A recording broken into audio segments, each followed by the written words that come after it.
my friends. Welcome back. We are here on an episode, and you see a funny little orange fox on my screen, and I forgot what podcast episode we're on. CHILEMEX. Uh-oh. Quick, talk to them, CHILEMEX. This is a professional stream. Quick, say hi to them. Hello. Okay, we're on episode 29. To podcast episode number 29. Yes, yeah, that's the one. Yeah, we all know it.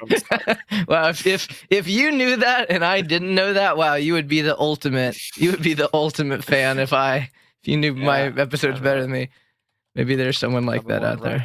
Yeah, that's true. True. Well, welcome back, CHILEMEX. You were on episode, I believe, 7 last time. 7, and now we're on 29. Wow. I'm gonna actually go. I'm gonna go double check. See, I always say like a professional would be prepared with this knowledge beforehand, but we're good. Okay, yeah. So yes, episode 7. Professional is for losers. Yeah, that's too much effort. Episode 7, titled "CHILEMEX Becoming a Legend." I wonder what this title will be. Woo! I've got a good one. It's actually an upgrade. You're gonna love this title. I got a real good one. No. Oh, it's good. It popped into my brain. But I feel like I'm in danger now. Yeah, you're always in danger. Oh no, Chuckles, I'm in danger of being praised. Oh no, life is so hard. Yeah, true. True. No. You're so unique. You're the only one of you. That's so true. But welcome back, CHILEMEX. It is an honor, as always, to have you here with me. And it's been, your episode last time debuted on, I think, like the first week of November-ish. It debuted on November 10th. And now here we are, October 22nd, almost 1 full year later, 22 episodes later. Almost. Yeah. And we are, wow. It's, I was going to say, like, oh, CHILEMEX, you could give us, like, because the last time I watched our episode recently because I'm a hardworking guy who wanted to study, for this episode. And I asked you about, like, like the early days of the community and, like, all this stuff. But I feel like now, I mean, we're here a year later. Everything's the same. CHILEMEX is still here. I'm still here. Our gang is still mostly here. So, I don't know. We're rocking it. I mean, I don't know. Has anything exciting happened in the last year? I don't know. It's complicated because, like, on one hand, it feels like nothing has changed, Mm-hmm. and on the other one, it seems like so much has changed. Yeah. But, like, all in all, I think the greatest thing is that not much has changed in a good way. As in, like, you would think that after many, many years, things would start kind of like dying down and just be less exciting and everything. But I don't really feel that towards any of this yet. Like, I feel thank God. I'm glad you didn't say right. She's washed. I fucking hate him. I'm sick of him. No. No, I feel like we're still, like, obviously, like, there's always ups and downs and everything. In general, I mean, not but like in life. It's always it's our constant. It's our constant. Yeah. And this is the consistent. I mean, I think you and I can both attest. We've had a whole lot of high highs and low lows in the last 5+ years of the stream, and but I do think it's beautiful. Like, you and I are still here. Like, we're still. We're here on the podcast for the second time, just like last year. Nothing has changed between us, I don't think. I think everything's as great and I mean that in a good way. Like, everything is great as always. And we're doing some awesome things. We beat, but the last time we filmed this, we hadn't beaten Kingdom Hearts. Now we've beaten Kingdom Hearts, and not even the first one. No, because we filmed it in November. We didn't beat Kingdom Hearts till like January, dude, of this year. God. Because remember, like, I did one episode on my podcast, and then we came back in November. So maybe we were like 2 episodes in by now. Oh, you're right. Oh my gosh. So yeah, I had barely even experienced Kingdom Hearts, and now I'm a Kingdom Hearts pro. We've played Chain of Memories. We're gonna be starting Chain of Memories back up in less than 2 weeks. Yeah. And I hope you're excited for that. I hope you will be too, because it's gonna be an interesting experience, to say the least. We played Papers, Please yesterday, and I have to say, like, for someone like me, right? Like, obviously, I don't need to go into like a freaking like diatribe right now about how highly I think of you and like how like I could like sing your praises for like an hour. You already know this, right? But like I still always like whenever you have me play a game, like I mean I said it yesterday, but like Papers, Please, Cult of the Lamb, Game Dev Tycoon, those were all games, even Kingdom Hearts really, were all games where I was like, oh, maybe I'll play them once and I probably won't like them, but they'll make CHILEMEX happy, so like we'll do it, you know, we'll like take one for the team and do like one stream. But then every one of those games I am addicted to and like I cannot wait to play the next time. Like even today I was like, dang, when can I find time to play Papers, Please again? Because like I really enjoyed it. And I promise you, every single one of those, I went in like, oh, we're just gonna make CHILEMEX happy. I'm not actually gonna like it. And then every time I like it. So I apologize. I will not doubt you. Winning formula. Yeah. Yeah, I mean I guess I think with the exception with the exception of Kingdom Hearts, which I'm glad it caught your attention even outside of playing it on stream. Like I'm glad you genuinely enjoyed it, but all the other games you mentioned, I think they have the little perk of having like just a very addicting game loop, like a gameplay loop. Like you know, Papers, Please, Cult of the Lamb, and Game Dev Tycoon. You just you start playing and you just want to keep playing because it's just kind of addicting. Yeah. Even if you enjoy the game itself, but you're just kind of addicted to how it plays. Yep. So yeah. And even you know, I thought of one more. Even Hades. Like I've been grinding this on my YouTube. And like too, I have been playing it a lot. And even that, I was just like, oh, like it's like a Friday. I'm kind of bored. Like I'll just like go back to Hades, play I'll do like a couple of videos just for fun, and then I'm like, oh shit, I'm addicted to this too. So, well. That's how it be now. Is definitely the most stellar example of it. Like of an addicting.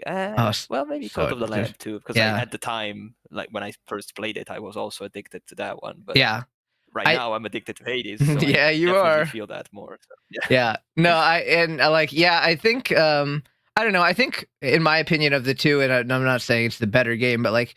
I like Cult of the Lamb. It feels it has like I guess I'm still not as far into Hades, but like Cult of the Lamb feels like it has more things to do outside of like like combat stuff. Like I know Hades has a lot of that stuff too, but I don't know. Like Cult of the Lamb is kind of like feels like an Animal Crossing mixed with like know, which I love Animal Crossing. You know that was like probably the first game you and I ever bonded over in early 2020.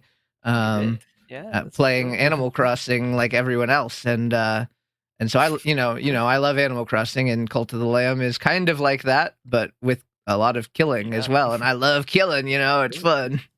So something like Hades definitely like focuses more on it does have other elements outside of combat, of course, but I think it focuses more on like dialogue and characters. The story, interactions between them, an immersive story. Like Cult of the Lamb is other things. I don't know anything about the story. Yeah. I don't know about the Cult of the Lamb story. I don't know as much as I should. I'll be honest. Like I know there's bosses and I go into their little realms, but I don't really know much other than like I gotta kill them.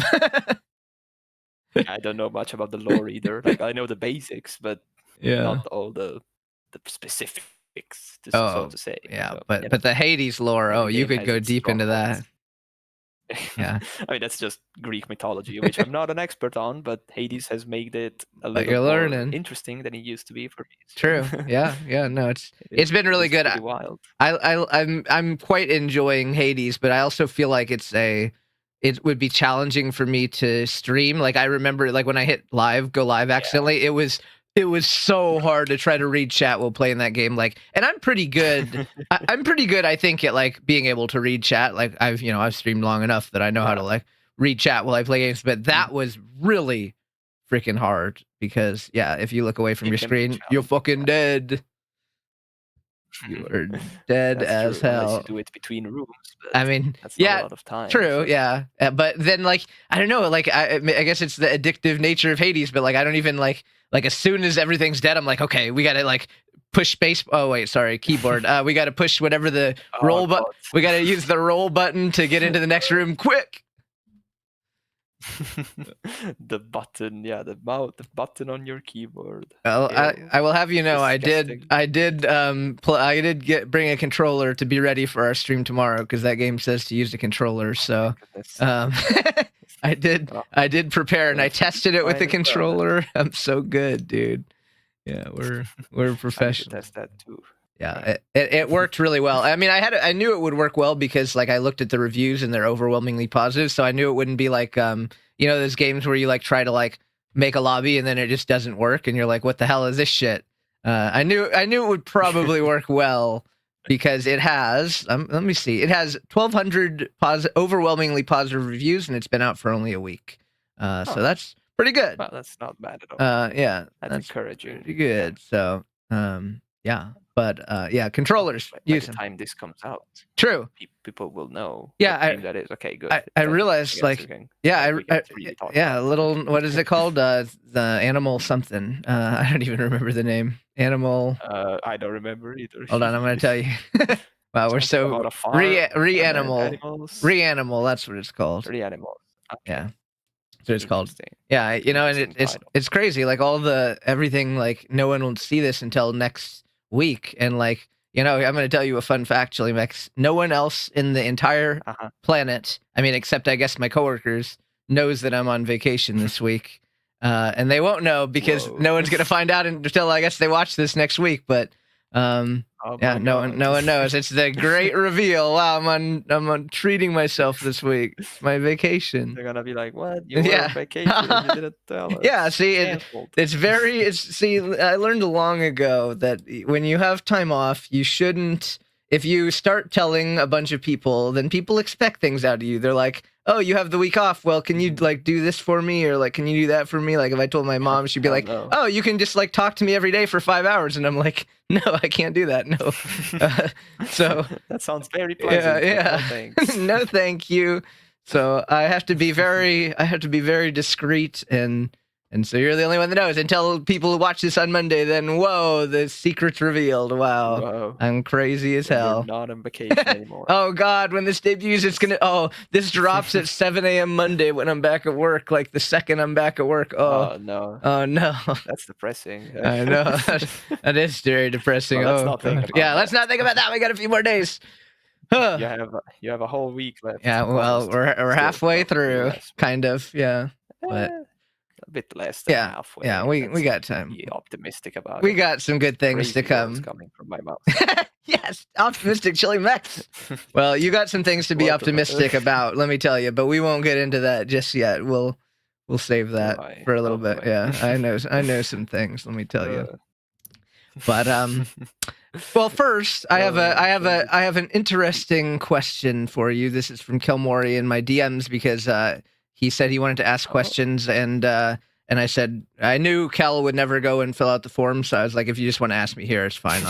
I'll just read it from the thing. But he said, "Oh, I got a good question," so I was like, "Okay, just ask here, because otherwise, I'd rather have it. I'd rather read it from DMs than read it nowhere." So, I'm gonna read it to you. That's fair. As long as it gets here, that's fine. It's here. Yeah, it's not. It's I can read it right here just as good on Discord as I can on Google Forms. So, okay. Yeah.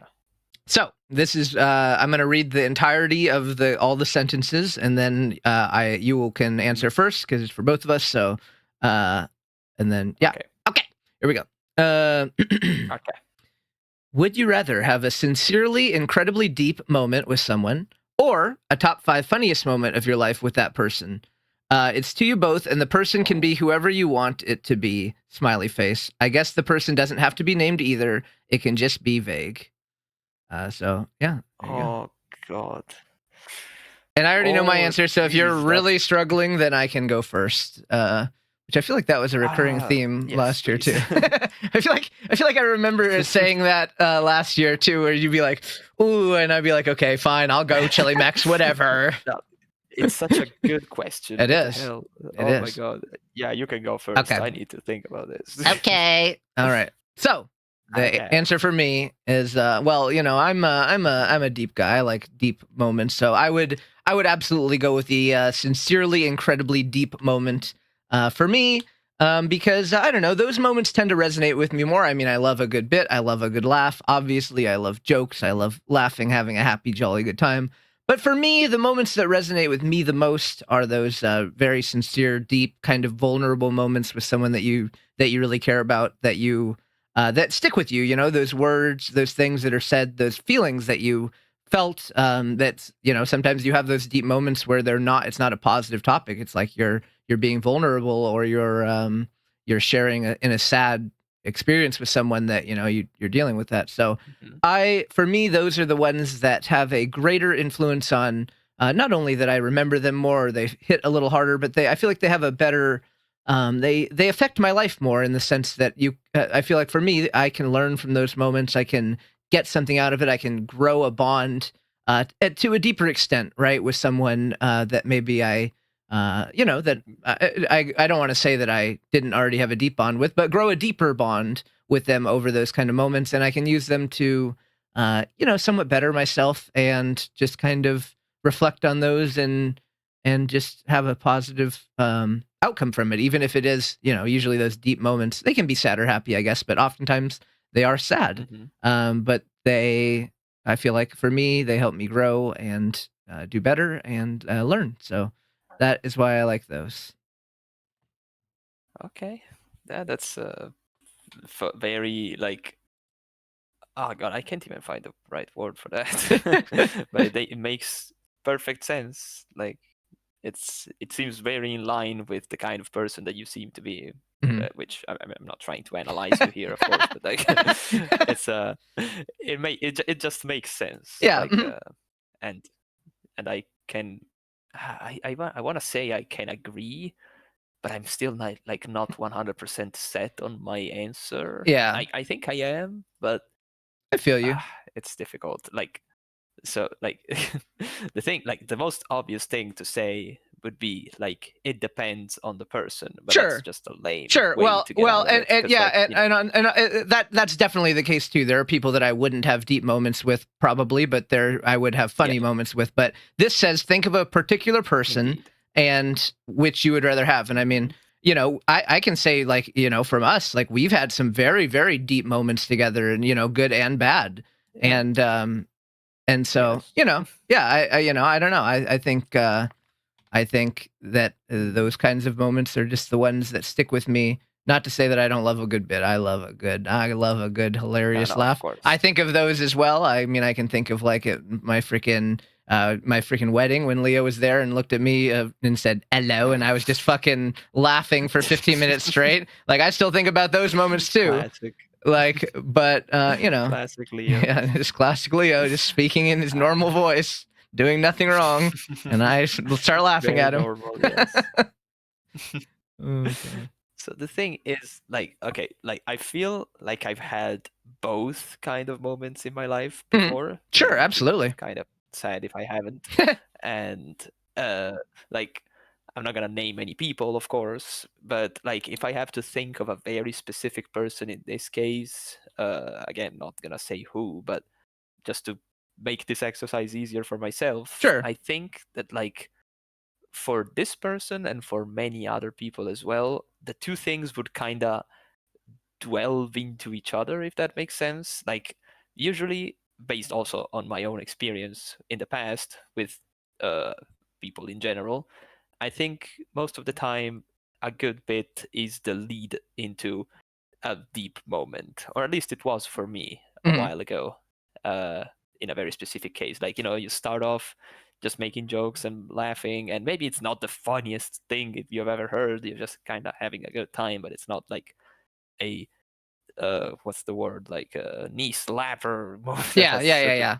stupid Yeah. way to call it, but like, and from there you just kind of start diving into deeper things somehow, and you start getting real deep into Interesting. certain topics, and that's how it happens. But I know I'm not answering the actual question, and the way the answer to the actual question is that I would also probably choose the deep moments, sharing with the person. And obviously, like, I have this problem, like, again, like, talking on by experience. When I get too deep into a certain topic and I don't feel too confident slash like certain about what I want to say, what I'm trying to say, and if I want to say it, I just laugh it off, and I'm like, no, never mind. That's not like, nah, Yeah, that let's sounds not like talk you. about that. That's a Yeah. joke, haha.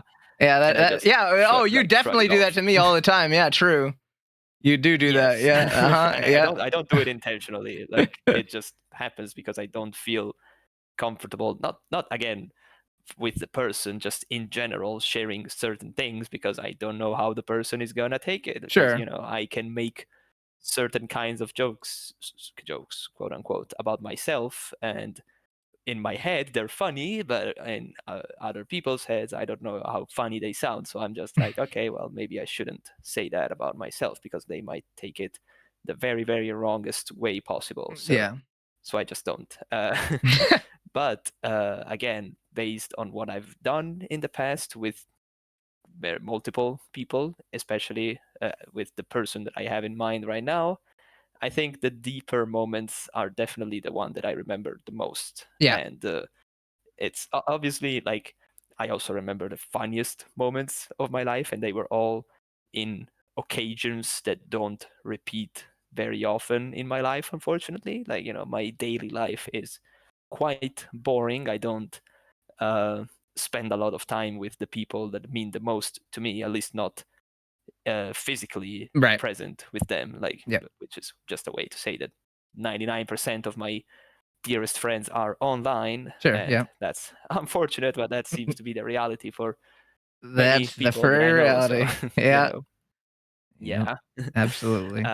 But they are the people that I shared my funniest and deepest moments with. And if I really had to choose which moments meant the most to me and which ones I think about the most when I need to, Yep. it would be the deep ones. And, you know, some of them happened very recently too. And I mean, like, it's not like I can really uh, play around it, but obviously, you know, well, Kel is asking this question, so Kel probably knows what I'm talking about, and I shouldn't go deeper into that. But like, you know, yeah, just I think that I would like I would rather have deeper moments that can also dwell, like, kind of develop into funny bits, or vice versa. But the deeper moments are definitely the ones that stick around the most in my poor little confused head. Yep. Yep. No, and So to say. you know, you know, humor and I mean, I've had deep moments that also have humor intertwined, you know, in there. So I think that's I would say that's pretty normal, and you know, it's good to be able to have those, to not take things, you know, obviously there are serious things, but to take things not too seriously, and be able to, you know, have a laugh and just make a little light of, I mean, any moment really. You know, I've had many serious discussions, and usually there are some jokes in there, you know, to some extent, or whether those be you know, again, like you said, maybe not like a knee slapper, this is the funniest shit I've ever heard in my life, but Yeah. yeah, having some humor interlaced in there to keep the mood, you know, to keep the mood, I guess, at a certain level that you're not feeling super sad, even in a super sad or deep Yeah. moment. So yeah, Because, like, but there's also the thing that, like, whenever I have a deep moment, a deep talk with mhm, someone, I still feel like I'm holding something back. Like, I'm not trying to sound like, oh, this guy is so mysterious and sure, deep, and what sure, kind I of get it. dark secrets does he have? I am I am very boring, mind you, but, like, Yeah, you have still, trouble I opening like up fully. 99% of the time, yeah, Mhm, 99% of the time I'm not fully opening up to people, even when I say that I'm opening up to people, sure. because I feel like I would just uh, bore them Mhm, in yeah, some way if I would just end up saying what many people are feeling, and sure. you know, that's just Yeah, and I mean, that's without getting too deep, I mean, you know, and I hope yeah, that I don't touch upon anything personal here mhm, that no, I it's shouldn't fine, say on the podcast, but like I know with me, you a lot of the time, like you know, when we've had our struggles, you know, in our lives, you have expressed things like that to me. Like I know you have it bad too, or like like you always you do that a lot. Like preface your that you're aware that you're like, oh, my problems are like other people have these problems too, or you have these problems too, and stuff. And I don't know. We won't get too deep here, but like, you know, I always, No, no, yeah. I think I've told you like 100 times. I always say like, hey, your problems are valid. Like, you shouldn't do that. But I get it. I know that Well, that's something that you struggle with sometimes in feeling valid. But you know, I guess I just want to remind you here in this serious environment that that they are valid, and sure, other people can go through them too. But yours are still they still matter, and I care about them. So there. well, that That was that that our deep goes dive. for everyone else who goes through them as well. Yeah, So yeah, yeah, exactly. Yep, they are valid. Then it's yeah, we all yeah. we no, you know, and I try not to. That's something that I also tend to say a lot is like, you know, people oftentimes minimize their problems, you know, like, oh, other people have it worse. But you know what? Everyone has bad things in their life. And sure, like, if you're looking at it, like, some people have it better, some people have it worse. Like, for every person in the world, there's someone that has it better and there's someone that had it worse. Even if you think you have the best life ever, there's like a Yeah, billion people that have a better life than you. And if you think you have the worst life ever, there's like a definitely. billion people that have a worse life than you. You know, not most of us fall within that middle range somewhere. And so we shouldn't you know, we shouldn't feel like oh, you know, I don't have problems, like the other people have it worse. Like our problems matter too. And but you know, on that same note, Yeah. on the same note, I know it can be hard to open up. I mean, it's hard for me too. You know, I opened up to you a lot last year, and it's hard for me to open up. And even then, you know, you, one of the dearest people in my life, that I, you know, you would think would be very easy to open up to. Even that was hard. So, you know, it is a It's challenge.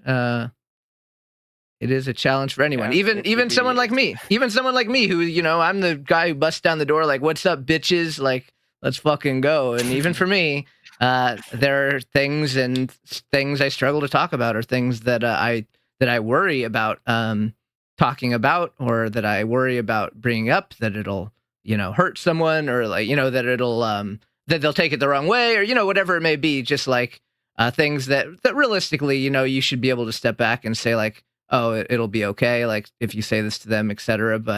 Um or, you know, you talk to them about this topic or whatever, like they'll appreciate it, and they'll be happy to hear you out, etc. But you know, it's hard to open up even for the most open kind of people. So I think it's Definitely, yeah.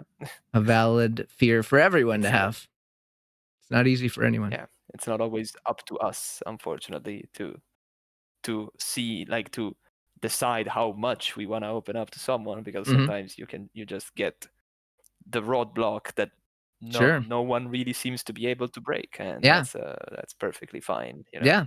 Absolutely. Eventually, you know, once it's fine, once everything is fine, it does break down, I assume, but we'll get there at some point. Yeah, yeah, and I think that's a good point, because you know, I'm someone who, you know, and again, I am concerned that I am being too personal here, but like, I'm someone who I think is really good at breaking roadblocks down, CHILEMEX, and I still feel like a lot of the time I'm trying to break down your roadblocks, and I say like I'm one of the best roadblock breaker downers of all time, and I can say that confidently. And you know, sometimes I feel like I gotta bust some of those down, CHILEMEX. So you know, we'll keep Good working luck at with it. that. Thank you. I appreciate.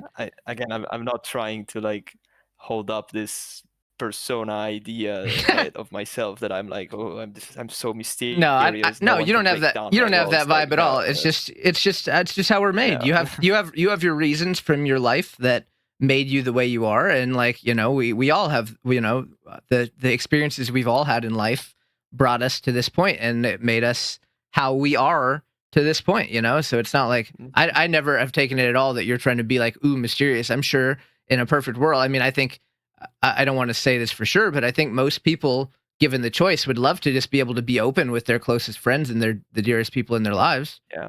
Like, that'd be great. right? That it was For just so sure. easy. Like it was just easy, and you didn't worry, and you never had to worry. Like I don't think like and.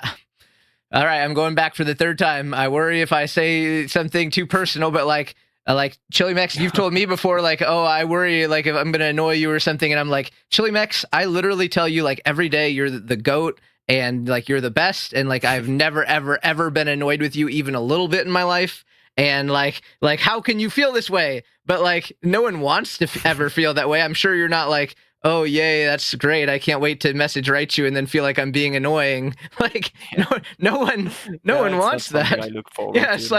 like hooray, I get to feel like I'm annoying. Yay. Like I'm sure you would rather feel like me and just be fucking busting down the door, but like that's just Oh not yeah. that's just not how, you know, different people just have like, and that's part of the beauty of it too. Like it would be annoying if everyone was just like me, for example. Like I like the fact that you are you, and like that you have, I mean, you know, obviously it's not like a good thing per se, but like I like like that makes you you, and like I like that about you, that you're you, you know. At the end of the day, it's like, what do you like about I you know, I think about it a lot, and like this is a long time ago, and someone said like the people you care about most, like you struggle to, you know, like maybe you struggle to like specifically say like all the things you like about them, but you're just like, I like that they're them. Like you just, you know, care about them. You just like that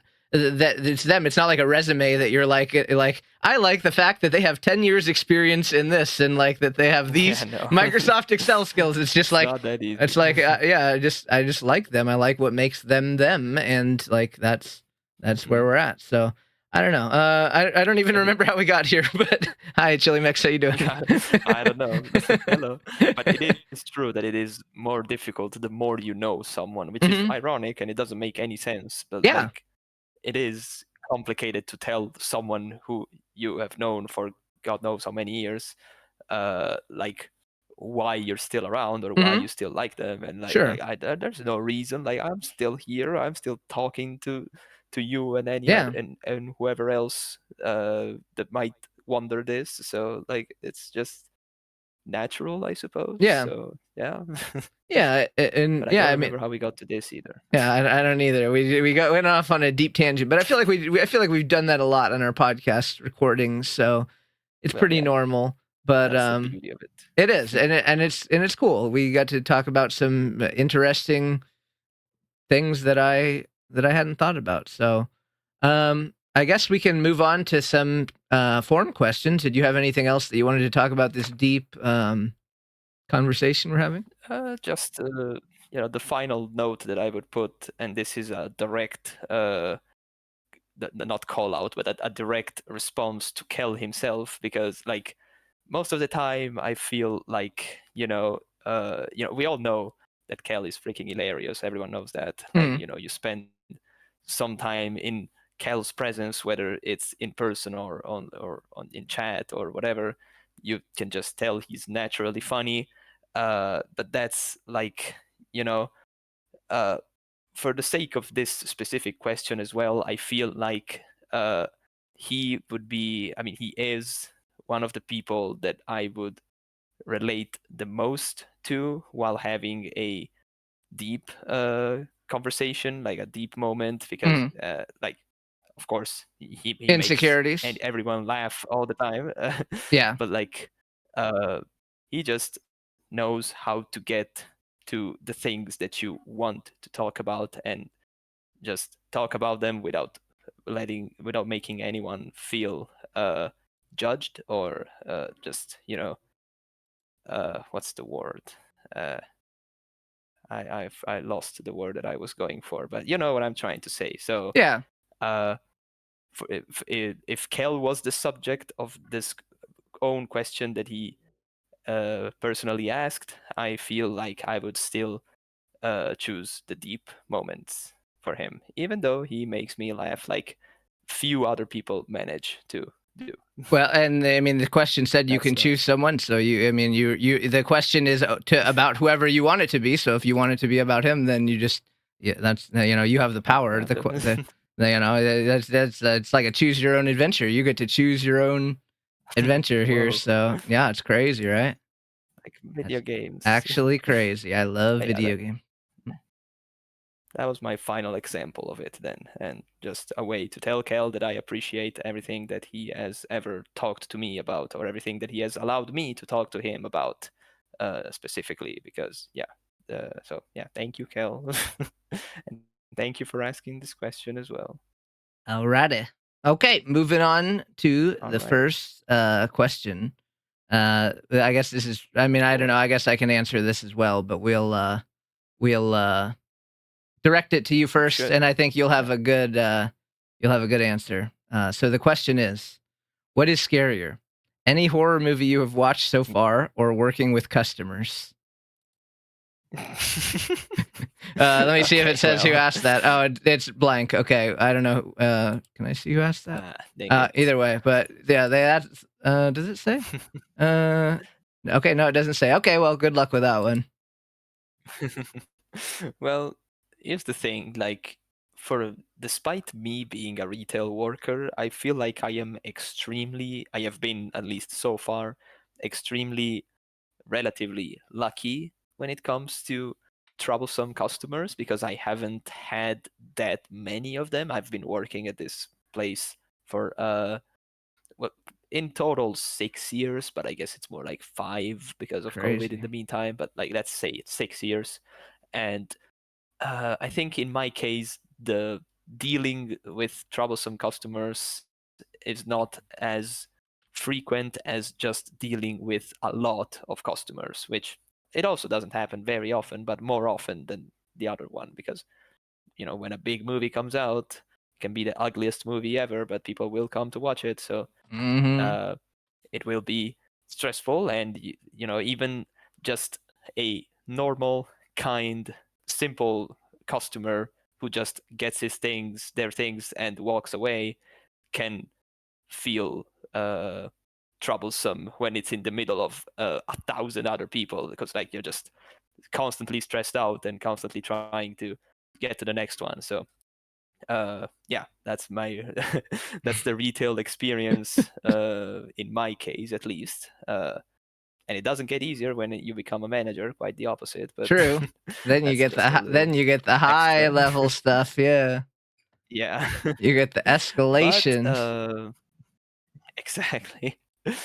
But at the same time, I feel like so far I haven't had any completely terrible experiences with that made me think, wow, this is terrible, and I wish I lived in the world of this horror movie instead, because that sounds less stressful than this. So I'd say that I would probably think that I would probably say horror movies are scarier than retail customers so Okay. far. Yeah. But So far, well, again, you never know. it's on the edge. Yeah. Maybe It's. tomorrow. I mean, I don't have work tomorrow, but maybe on Friday I go to work and I have the most miserable day of my life, and the customer uh, tells me that very bad things, and I'm like, okay, well, change my mind on that. But so far it's been decent, so Yeah. So I'll choose yeah, this over you'll choose the horror being Terrifier scarier. or Yeah. something. Yeah. Fair. Yeah, and I think I like what you said though. Like it's still like, you never know. Like you might have the scariest customer tomorrow, and then like next month, like a really scary horror movie you might watch it, and then that takes the lead back. So Hmm. it's like a dynamic Yeah. situation. Like there's no Yeah. there's no Dynamic experience. yeah, like it can change, like just like, this probably the scariest movie you've ever seen can change, or like the scariest game you play can change. This most Hmm. scary thing between customers and movies, yeah, it can change. So, for me, I work with Absolutely. customers too, and I'm in a role where I mostly only deal with escalations like a manager would, like yourself. So I would Hmm. say, but then there's like me, right? And like I don't get scared per se of most horror movies very much, but I think that's an interesting question because yeah, customers can fill me with dread. a lot. And I think about like the movies that affect me the most. They're usually ones with a lot of dread, right? Or like sadness in them. Like, for example, Bring Her Back. We'll get more to that. We'll get more to that later on some future questions that I have saved up for this one. But like, okay. Like, yeah, I don't know. It's interesting because those customers fill me with the level of dread that those horror movies do at times as well. So I think I would agree. I mean, I'm a pretty good disarming presence as far as like people, thankfully, people aren't usually very mean to me. And I can disarm someone that's upset. I have a pretty calm personality in general and like a pleasant enough disposition that I can disarm them before it gets to a point where like those really traumatizing, like you're fucked forever kind of customer interactions where you're just like, I'm permanently changed. This shit sucks. So I haven't had that yet either. So I will also agree with horror movies for now. But yeah, you never know. Before Terrifier 4 is coming out, at some point, Smile 3, we got some good ones. But you never know what kind of customer. I still got a lot of stuff left to do this year for work, so the customers could beat the hell out of me still. You never know. We'll see. We'll see. They can always get worse. Yeah, and you got your least favorite time of the year coming up, so we'll see how that goes. Oh, hopefully, hopefully, oh, it's gonna be a nightmare. Hopefully, no one is actively mean to you at the very least, and at least we can have that win. So, we shall see. I will probably be so like what's the word? Like Desensitized, yeah. I will have lost desensitized to it. Yeah. Yes. Yeah. Like just people will start yelling at me and I'll be like, yeah, okay, whatever. Go on. Like, all right, yeah, all right, yes, ma'am. Keep it moving, please. You're like, yes, ma'am, okay. Go on. I mean, I'm hoping to get to that point because the alternative is I start crying and I don't want to do that. I don't want you to cry either. So I hope that I hope the job. Well, I mean, I guess the crying in a good way is okay, but the bad way, I'd like you to avoid that. So we'll see. Yes, we shall see. Thank you. Yes. Okay. So the next one, I don't know. Maybe you'll have an answer for this. I have some thoughts, but the next question is from Ross Cool Cat, and it says, "Do some horror games get too scary to play?" Ooh, okay. Have you had that experience? So let me. I've had this experience 3 times. Okay. But one of them is not like one of them was not like permanent. Like one of them was just I had to stop playing for like 5 minutes because I was like I was actually like getting a little sweaty out of fear. And I'll start with this example here. It's from the first Resident Evil game. I mean the remastered version. Yeah, you hate old games. You can find on Steam. Yeah. Well, the first Resident Evil is still pretty playable, I would say. I think so. I mean, I still finished it with a guide. Don't get me wrong. But yeah, it was a very specific moment, which I don't know if I should spoil or not. It's interesting because it's really old, yeah. But I feel like I don't know. I'll leave it to your discretion, whatever you feel is right. I will avoid. Okay. No, I will avoid specifying the moment itself. I'll just say that it got to a point when a certain thing that I don't really have a lot of friendliness with, like it's a creature that I don't have a phobia of it, but I definitely like it would kind of freak me out if I saw it in real life. Yeah. Which I have done, but like in safe environments at least. This creature popped out and in a very unexpected manner, and I like paused the game and I was like, I need a break because this is too much for me. And so I took a break and then I actually kept playing and finished the game. And how long ago was that? About that was 2021 or 2, okay. I think. So a few years ago. Yeah. Yeah. I could probably look it up on Steam right now, but I don't have Steam open, so. Oh, it's okay. I can look on your. I'll look on your friends list. Yeah, no problem. You keep going. Yeah, just to see when that was the last when was the last time I played the first Resident Evil, and that's your answer. Then another example, which is more like it's a kind of an evolution of this one, because I didn't finish the game myself, but then I kept like watching someone else play it, so it was like it wasn't that scary that I couldn't finish it, but I didn't want to experience it myself. And that was Doki Doki Literature Club. So that's, it's that game definitely like did something to me in I kind of regret playing it, to be honest. I wish I never did, but on one hand it was a very like crazy experience, like very unique, something you don't get to see very often, and I'm glad I played it. On the other hand, I think it kind of made something click in my head that I didn't want to ever get clicked, but that's anyway. So yeah, that's the other example. And there was another one that I had initially thought of, but I mean, this one is a lot more on the silly side, and it's just I know the game very, very well, but I can't get myself to actually go through the gameplay of it because it scares me, and that's Five Nights at Freddy's 4. Oh, okay. Specifically the fourth one. Wait, let me look at that one. I know the game, I know the jump scares, I know how it works and everything, but I can't play it myself because the way it relies so much on the audio cues compared to all the other games where you can just play through them without the audio almost, basically. The fourth one, like, I can't get myself to play it myself because it freaks me out. So, yeah. That's my examples of games being too scary to play myself. That was great. Yeah, you were very prepared. That was excellent. I'm impressed. And these are just on the top of my head. Maybe there are some other ones, but these are the most clear. Well, maybe if you think of any Doki others. Doki is still the biggest one.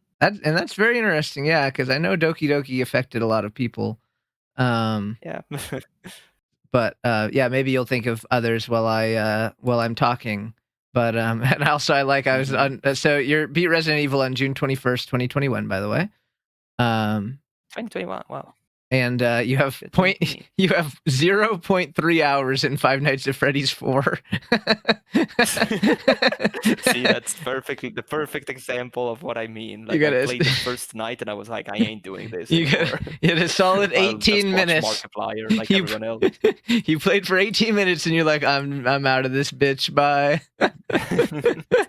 The first 3 games, I just played them all. I was like, yeah, this is easy. But the fourth one, nah, man, I'll just go on YouTube's.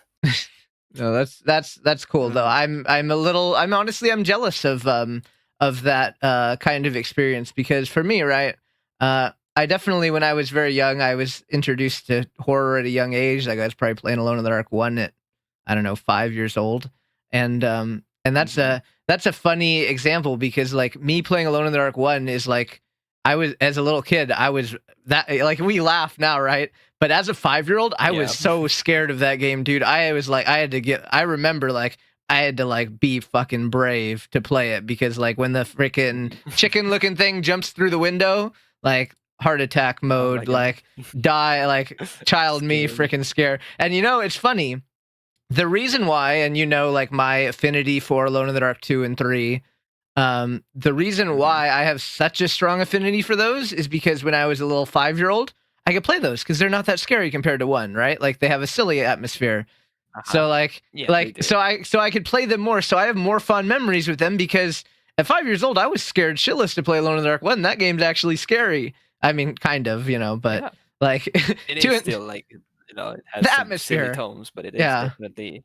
Yeah, when there was no other like comparison, like there wasn't other games to compare it to, really. So it was like, this is scary as hell. Like, even playing the early Resident Evils, like, that aren't like, I mean, I guess you use Resident Evil 1 as an example, but like playing those games, like as a kid, Resident Evil or Silent Hill, those games were really freaking scary. And now they're kind of silly. Like, I can play them just fine, obviously, but but like as a kid, yeah, it was. And so I think I am somewhat jealous that you're still having those experiences like in the 2020s, because I mean, I don't know, it's kind of my bit. Like I do streams, and I like, I'm on Orca's stream collabing on a horror game, or like Yash's, or all these people, and like they're screaming their freaking mind out, and I'm sitting there just with like my little stone face, like, okay, that was scary. like a classic. Yeah, like I think you remember on the streams, like I'll be like, so is that a jump scare? They were trying to scare me there, like, and I'm pretty sure like it actually gets a lot of people, but like they don't, and like there's you're one of the few people, and that's one of the big reasons why I wanted to bring you on this episode, because you're like maybe like the biggest horror fan I know besides myself, like right there with me, which is something we've bonded over a lot, right? But like, it's interesting. Like we both love horror, and we both experience horror in such different ways. Like I don't really get, like, at least I don't get openly scared. I mean, sure, when there's like a scary thing that happens, like in freaking, we'll say whatever movie, Weapons or something, like my heart rate goes up. Like, I don't have a heart rate monitor on, but I feel like, my heart, the tension is there. Like it's in my heart. Like I'm not like in the movie theaters going, but like it's scary. Not like that. Yeah. Or, I'm playing like Devour, and like I'm, I'm feeling the pressure, like the monster's chasing me. Like I'm not just like, it's not like I don't care, but I'm, the sheriff's about to get me. Like I have, fear of like, not necessarily that it's going to be scary, but I have fear of like dying in the video game, so it's like, I relate. Mm-hmm. It's just, I don't know. It's pretty cool to me that we have a very different. But it's cool that like we can both appreciate, we get different things. Like I remember like certain movies, like Smile 2, one of your favorite movies, a movie I also really, really like. Mm-hmm. And I feel like I got a lot more of the dread kind of like sadness. Like that movie legitimately made me really sad. But like it was a good experience. Like I say like, you think like, oh, this made you sad. Like that's not good. But for me, I love emotions, like things that can bring out emotions in me. Like it sounds a little psychotic, but like feeling sad is like a human emotion, and it lets me feel like, I'm human, and like I feel very sad for these people. Like I know what it's like, for example, to have people betray you, or to have people like you wanted someone to be by your side and they weren't actually by your side, for example, like stuff like that. Some common themes in that movie. And to kind of like be in a bad place where you kind of feel like your sanity is like evaporating around you. Like, like I felt all of those things, not to the extent where like I'm like gouging my mother with I guess that's like kind of spoilers, but like not to that extent, but like it's an old movie. Okay, come on, but like it's been a year. Actually, watch the dang movie. Yeah, I know, it's great. Don't worry, we'll be back. We'll be back. Fully get that.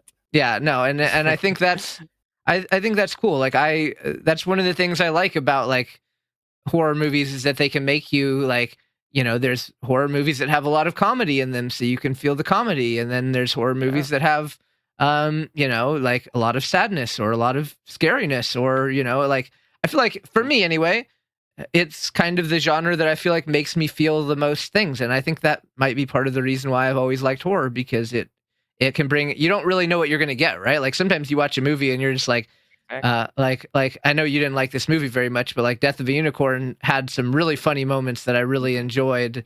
The comedy aspect of, as an example, or even like 13 Ghosts, like watching that movie again, like that was freaking funnier than I remembered it being as a kid. As a kid, you're like, you get scared.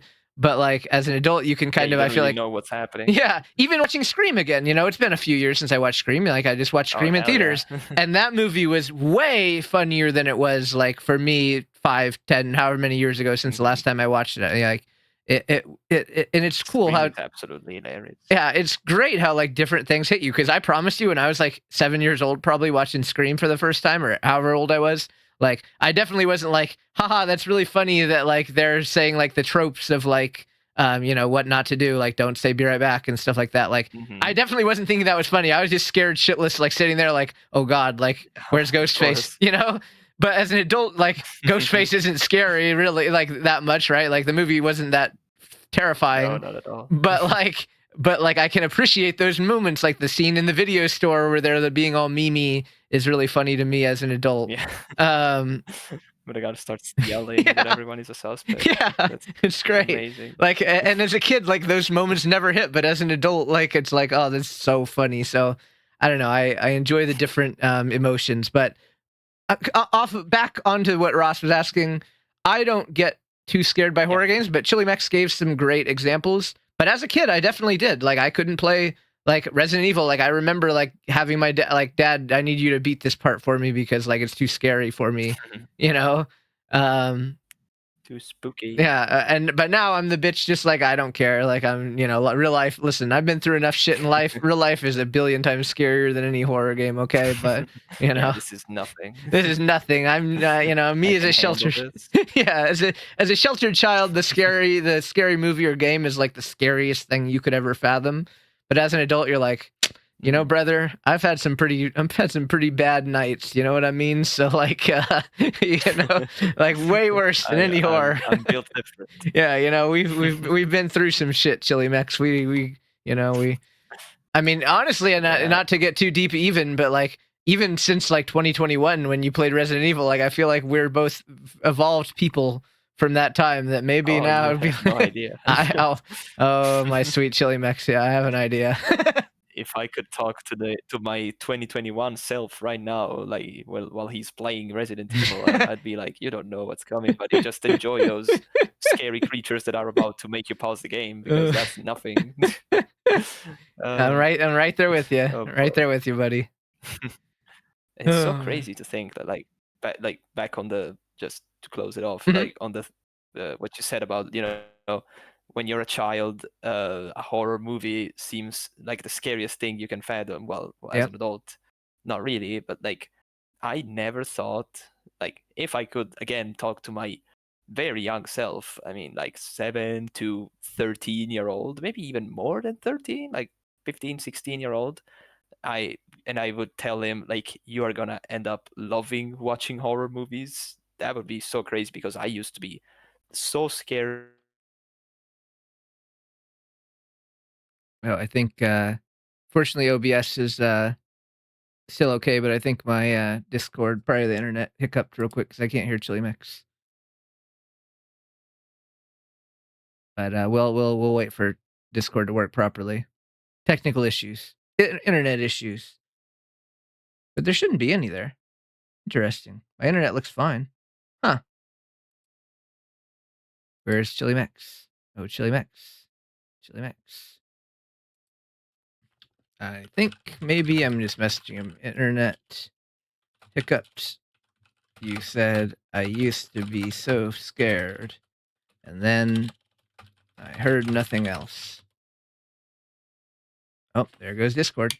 Okay, so at least we're still running, but yeah, I guess to what CHILEMEX is saying, yeah, it's an interesting take that we had those experiences as kids, and I'm gonna circle back with him momentarily. I wonder if I should stop recording. No, we can talk for another minute and yeah. Yeah. Okay. I'm gonna pause the podcast and then I will circle back momentarily. Okay. Thanks. Thank you. Okay. Hi, podcast people. So we're back. Yeah, my internet died there, but so CHILEMEX, you were saying if I could talk to my young self between 7 and 13 that I would like horror movies, I'd be shocked because I was so scared. You were like, I was so scared, and then the internet died. Okay. And so tell us about you being scared as a child. Lucky for you, I remember almost everything I just said. And like that I was saying that between that age, but also like a little bit older than that, like 15 to 16 even, I was absolutely terrified of. Just the two main examples would be Samara and Pennywise, and other horror icons of the past few decades, I suppose. But specifically those two, and by Pennywise, I mean the old Pennywise, the Tim Curry Pennywise. Yeah, absolutely. The Bill Skarsgård one hadn't even come out yet. Right. Like I was so terrified just of the thought of them that like, even if I just thought about them, I was like, oh God, I don't want to go to sleep because like, what if Samara comes out and kills me? And it's absolutely the kind of stupid thought you get as a child and teenager. But like, and if I could just tell my younger self that I would grow up to freaking love those icons and those movies. Like The Ring is one of my favorite horror movies, and I watch it multiple times a year. It is one of my favorite horror movies, and I watch it multiple times, and I'm excited as hell for the new series that's about to come out. Yeah, buddy. And like the fact that I just watch horror movies with such dedication, that I just enjoy them so much. If I could tell all of this to my younger self, I would be like this is crazy, because I guess you are bound to change a little bit as you grow up and understand that Samara is not going to kill you when you go to sleep. But still, like it's crazy to think how much you can change and how much the things you like end up changing too. Because if I think back now at how scared I was of these icons, I'm like, wow, and now I play them on freaking Dead by Daylight and Fortnite and whatever, and that's just crazy to think about. So no, and I mean, I you say who you name specifically. I mean, like I watched a lot of it when I was a kid. Tim Curry is a legend, and like me, The Ring, I confidently called The Ring probably my favorite film of all time. And part of that is because when I was like 13 years old, Samara scared the shit out of me. I could not have my TV off. I slept with the TV on for quite a while because I was scared of it doing the staticky thing, turning on and doing the staticky thing and all that shit. No movie in my entire life has fucked me up like The Ring.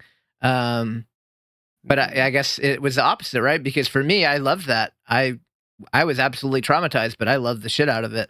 I probably watched The Ring with like, I couldn't even tell you how many different people that, like, as a little teenager, I'm like, you guys, we got to watch this. Like, it's the best movie ever. It's so good. And it scared the shit out of me. So scary. Yeah, it scared the shit out of me. And I mean, it still does. And I mean, we've talked about the sequels and like the bad Rings movie that came out, but like, it was like the most hype thing for me just to get something in the series, because it's a series that means so much to me that, that getting anything, even a bad something, is just like the greatest feeling ever, Something, yeah. Yeah, exactly. So, yeah, your two examples specifically, yeah, I am also a huge It fan, as you know. I've watched the original countless times. I've watched the 2017 version, probably double digit times, which is a lot for me anyway. Yeah. I wonder how many times I've watched The Ring in my life. More than It, but not honestly not not that many more. I don't know. A lot though, obviously, but still, like double digit is still a lot. Oh, regardless absolutely. of Any when the movie movie. came out. Yeah. So yeah. Any movie, yeah, that's a I don't whole think I'm lot. a double digit with any of them. Like I don't think I've watched Scream double digit times. So Oh, interesting. and Wonder Scream how is my many favorite times. horror movie. So I wonder how many times I've watched Scream. Yeah, I don't think I've watched Scream double digits, but a lot probably, because when I was younger, it would be like one of those ones that I watched quite a lot. Yeah, that's interesting. Well, we're gonna get back to The Ring and some of these others, but we'll close off Ross's question for now and say, yeah, thank you, Ross, about the horror games. Yeah, I don't, as an adult, I don't unfortunately have the same level of like being able to be too scared that I have to turn off a game. I mean, I think that's so endearing. Like, I watch people, or I co-op with people like Orca or Yasha and stuff, and like they pause the game or they get scared, and I love that. I think it's very endearing. It's very wholesome to me. And I mean, I'm a little bit jealous, obviously. Like, I wish I would have to pause the game and get freaked out. Like, it's fun. And that's what made me love horror movies and horror games in the first place, because as a little kid, that's how it was for me. Like, I had to freaking pause or turn off the shit or have someone else play it because I can't play it. Like, I love that. So I think it's really cool. And that's how it goes for others. Yeah, now. I think it's very cool. But we have a question now, CHILEMEX, and this is, I mean, I guess I can't really answer this. It's about Italy. So this is from the Scarily. If you figured out the who that is. Scary. I wonder. Someone very scary. True. It says, does Italy actually have anything like Halloween? I think you answered this last year, but we'll just go into it again. Does Italy have anything like Halloween? Maybe not trick-or-treating, but even something like a spooky haunted house attraction or theme? And so I'll let you get into it, and I'll add my commentary, I guess, because you've talked to me about this to some extent. So, yeah, I mean, well, Halloween is still it's definitely a thing in Italy as well, and like over here, like Halloween decorations have started appearing in the shops like back in, like, I'm not gonna say August, but like, the 1st of September, halfway through September, we already had like Halloween things decorating shops and whatnot. So, and that's definitely a thing that's been increasing over the past few years. Like, at least when I was younger, I don't remember Halloween being so big, which is why I personally never went trick or treating or whatever, because that's definitely not as big here as it is in America or any other country that's super deep into Halloween. But some people do it, and it's just not as much of a common thing as it is over there. And spooky attractions, there are, like, I know that a theme park that's relatively close to where I am does do the Halloween fright nights, whatever you call them, like with the actors walking around the park scaring you and just doing the spooky things. Yeah, they do that. It's quite fun. I haven't gone to experience it myself yet, so maybe next year, because by now it's way too late to think about it. But it sounds very fun, because I have experienced this in a foreign theme park, not an Italian one, and it was very fun. So I would like to see how it works in an Italian park as well. But other than this, Halloween is not as huge as it is in other countries, but it is definitely still recognized and quote unquote celebrated. When I was younger, I had a Halloween costume that was just a pumpkin. Like, I had the costume of a pumpkin. This is a real fact, I promise you. And it was very fun. But the funny thing is that I didn't really use it because I didn't go to Halloween parties. And again, it was it was a costume for small children, so I just wore it at home, and I was like, haha, Halloween, and that was it. But yeah, it is still a thing here, and I do like the Halloween atmosphere more than the parties themselves, because I don't really go to parties. But last year, for example, I celebrated Halloween with a bunch of friends and colleagues. I remember your awesome and costume. it was kind of yes, exactly. And like, one of my friends did my bloody face makeup, which was very, very fun, because I never wore any sort of costume makeup like that, and it was very funny and very well done. She was amazing at it. It was great. Shout out to her. And it was fun. It was a very, like, closed party. Like, it was like 5 or 6 of us, and we weren't doing anything crazy, just vibing to Halloween decorations and sweets and whatnot. And they did trick me into saying that it was a Halloween party, but the absolute I don't want to use a mean word for them, but these absolute pranksters actually I know what kind of party it was. I remember it. They tricked me into thinking it was just a Halloween party, and they just showed up with a cake. I hope I get to meet them. I hope I get to meet them, because that is so me energy. I pray there will be a day where I can meet them, because I will shake all of their hands and I will tell them, well freaking played. They say game recognizes game, but there's few things that I like more than when someone does something that I would do, and I'm just like, I guess that makes me a narcissist. I'm just like, wow, you're so smart. You did something exactly that I would do. But that's freaking smart. And I'm very proud of them. If I could tell them that they're amazing, I would tell them. If you ever want to tell them that your internet friend, the right shoe, says they're amazing, please feel free. So thank you. It was very nice of them. Like, all jokes aside, like, they did trick me, because I did not know about it, and I would have been very much opposed to it if I knew. But I would appreciate it. So I know about your opposition to those things very well. I feel like I would be able to bond with them just on that. Our freaking shared trauma of trying to celebrate CHILEMEX. We would bond so well. It'd be great.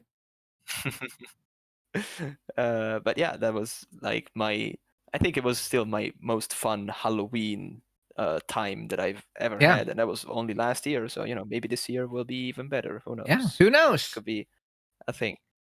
That's the exciting part of life. The scarily question. Yeah. And I think we talked about it last year. I think it's cool that Italy is. I mean, that it's going up. I mean, that's the best thing you could hope for, right? I mean, I don't think it would go from like not being celebrated at all to being like the biggest thing ever. But the fact that it is moving in the right direction means, by the time, I say we, but like I don't live in Italy, but like by the time we're like older and like old, like maybe it'll be like a really big thing. Like people will be all trick or treating and everything will be massive in Italy. So, maybe. I don't know. But it's cool. Could be. I think that's fun, and I love the Halloween time vibes as well. And here it's just like, I mean, I think in July it was when I first saw Halloween stuff. So yeah, okay, that's too much. Yeah, I think that's the first time I remember seeing something for it this year, and yeah, it's a little early, but for someone like me, I love the spooky vibes. So I'm not exactly complaining. Like, yeah, do I think it's early? Oh hell yeah! But am I upset to see spooky things around? I mean, to be honest with you, not really. I like that vibe. So but I don't know. You're like me. They are starting to do things much earlier than they used to. The same goes for Christmas. Like, I'm already seeing Christmas decorations, and I'm like, what the frick? But you're like me. You're so. I remember it, and no, I was just about to say, like, I remember I was actually about to tie it to Christmas as well, so we were on the same page. But like last year, I remember in one of my streams, I don't remember, one of my Alone in the Dark, so I was watching it to prepare for this year. See, you guys might think like I'm just a dumb idiot who doesn't prepare, but I do prepare for my streams that I know I need to have some background knowledge of what happened the previous year, right? So like I was watching Alone in the Dark, and I asked chat, I was like, oh, when should I start using the Christmas intro? And you were the one, CHILEMEX, like, oh, you got to do it soon, like ASAP, like right after Halloween, just start doing it. And I was like, I feel you, brother. I feel you. And that's when Mariah Carey starts. That's right. Frosting, so you gotta do it. I still have the screenshot from Otterly last year because it was November 1st, and I was listening to the Mariah Carey song, and Otterly messaged me and said like, "What are you doing?" And I'm like, I'm living my life, brother, Christmas, you little ass. Christmas. Yeah. And, I don't want to alarm anyone, but like next weekend is November 1st. Like next Friday is Halloween. And then after that, November 1st. So I'm ready. My Mariah Carey is going to be, she's ready. And I mean, I think we're on the same page with this, CHILEMEX, but I mean, I'm pretty sure you're a big fan of that song as well. And, I mean, I am, yes. I haven't listened to it. I haven't listened to it in a long time. So when November 1st hits and that song plays, when I hear like, whoa, she hits that high note at the beginning, I'm gonna be freaking hyped as hell, dude. It's gonna be a great moment. I'm excited. Yeah, I do like that about Christmas too. Yeah. Like over the past few years, I haven't really had the chance to celebrate Christmas very much, but I just like Halloween. I do just like the vibes of Christmas. So that's what it's all about. I did very little for Christmas last year, and so like it was just me and Jax, and like it's so, but it's all about like it's all about the vibes, and I like the vibes. I like the idea that it's a holiday about those people that you care about, and doing nice things for them, like giving gifts, for example, and just appreciating those around you. I mean, I like any excuse to do nice things for people and have positive vibes like that. Those, as you know, those are the things that make me tick. So it's it's a good season, and Halloween is like my what do you call it? Like my interest, I guess. I like horror stuff, so it's like my main quote unquote interest season. But like the vibes around Christmas time are immaculate. And you guys obviously don't have Thanksgiving, but I love Thanksgiving because it's a season about it's a holiday of being thankful and like appreciating those around you that you care about. And you already know CHILEMEX better than anyone in this world. You know how much I enjoy an opportunity to say something nice. So for me, I'm frothing at the mouth on the day before Thanksgiving at like 11:59. I'm like, when it hits midnight, I can tell everyone I love them and appreciate them. That's me. So it was just made for you. Yeah, it was made for me. So it's the whole end of the year. I mean, I don't know. From October on, there's a lot of good. Obviously Halloween, which best horror vibes, and then you got the good kind of vibes to end the year, season stuff. So it's a lot of good stuff, and I'm looking forward to it. And the year's almost done. Can you believe that? Isn't that crazy? I look at some stuff like I try not to believe it, but I do. Yes. I look at some stuff from us like that we talked about even like last year, and I'm like, that was last year. I mean, I guess you had the same thing. You were like, Kingdom Hearts was like this year technically that you beat it. Wow, that's crazy. So Yeah. like, What the heck? it really is insane. But you know, time doesn't stop for anyone. Time stops for no one. We got to keep. Oh, We got to keep time rolling. cannot be stopped, as they say. We got to keep on In rolling with it. too. Whoa, I haven't been there yet. Someday I'll Wow. learn. Someday I'll figure it out. I got. Someday. So how many? Wait, I don't know. How many hours is it going to take me to beat Hades 1 again? That's depends on what you mean as beating. Okay, well, I don't know, the like, base beating. The credits don't roll until you defeat the final boss 10 times. Oh, Spoiler Jesus! alert. So, yeah. I'm fucked. Holy it might shit. be a long time. All right. Well, and that's like 10 YouTube videos minimum just to fight him 10 times. That's crazy. Holy shit, dude. Yeah. All right. Good to know. Yeah.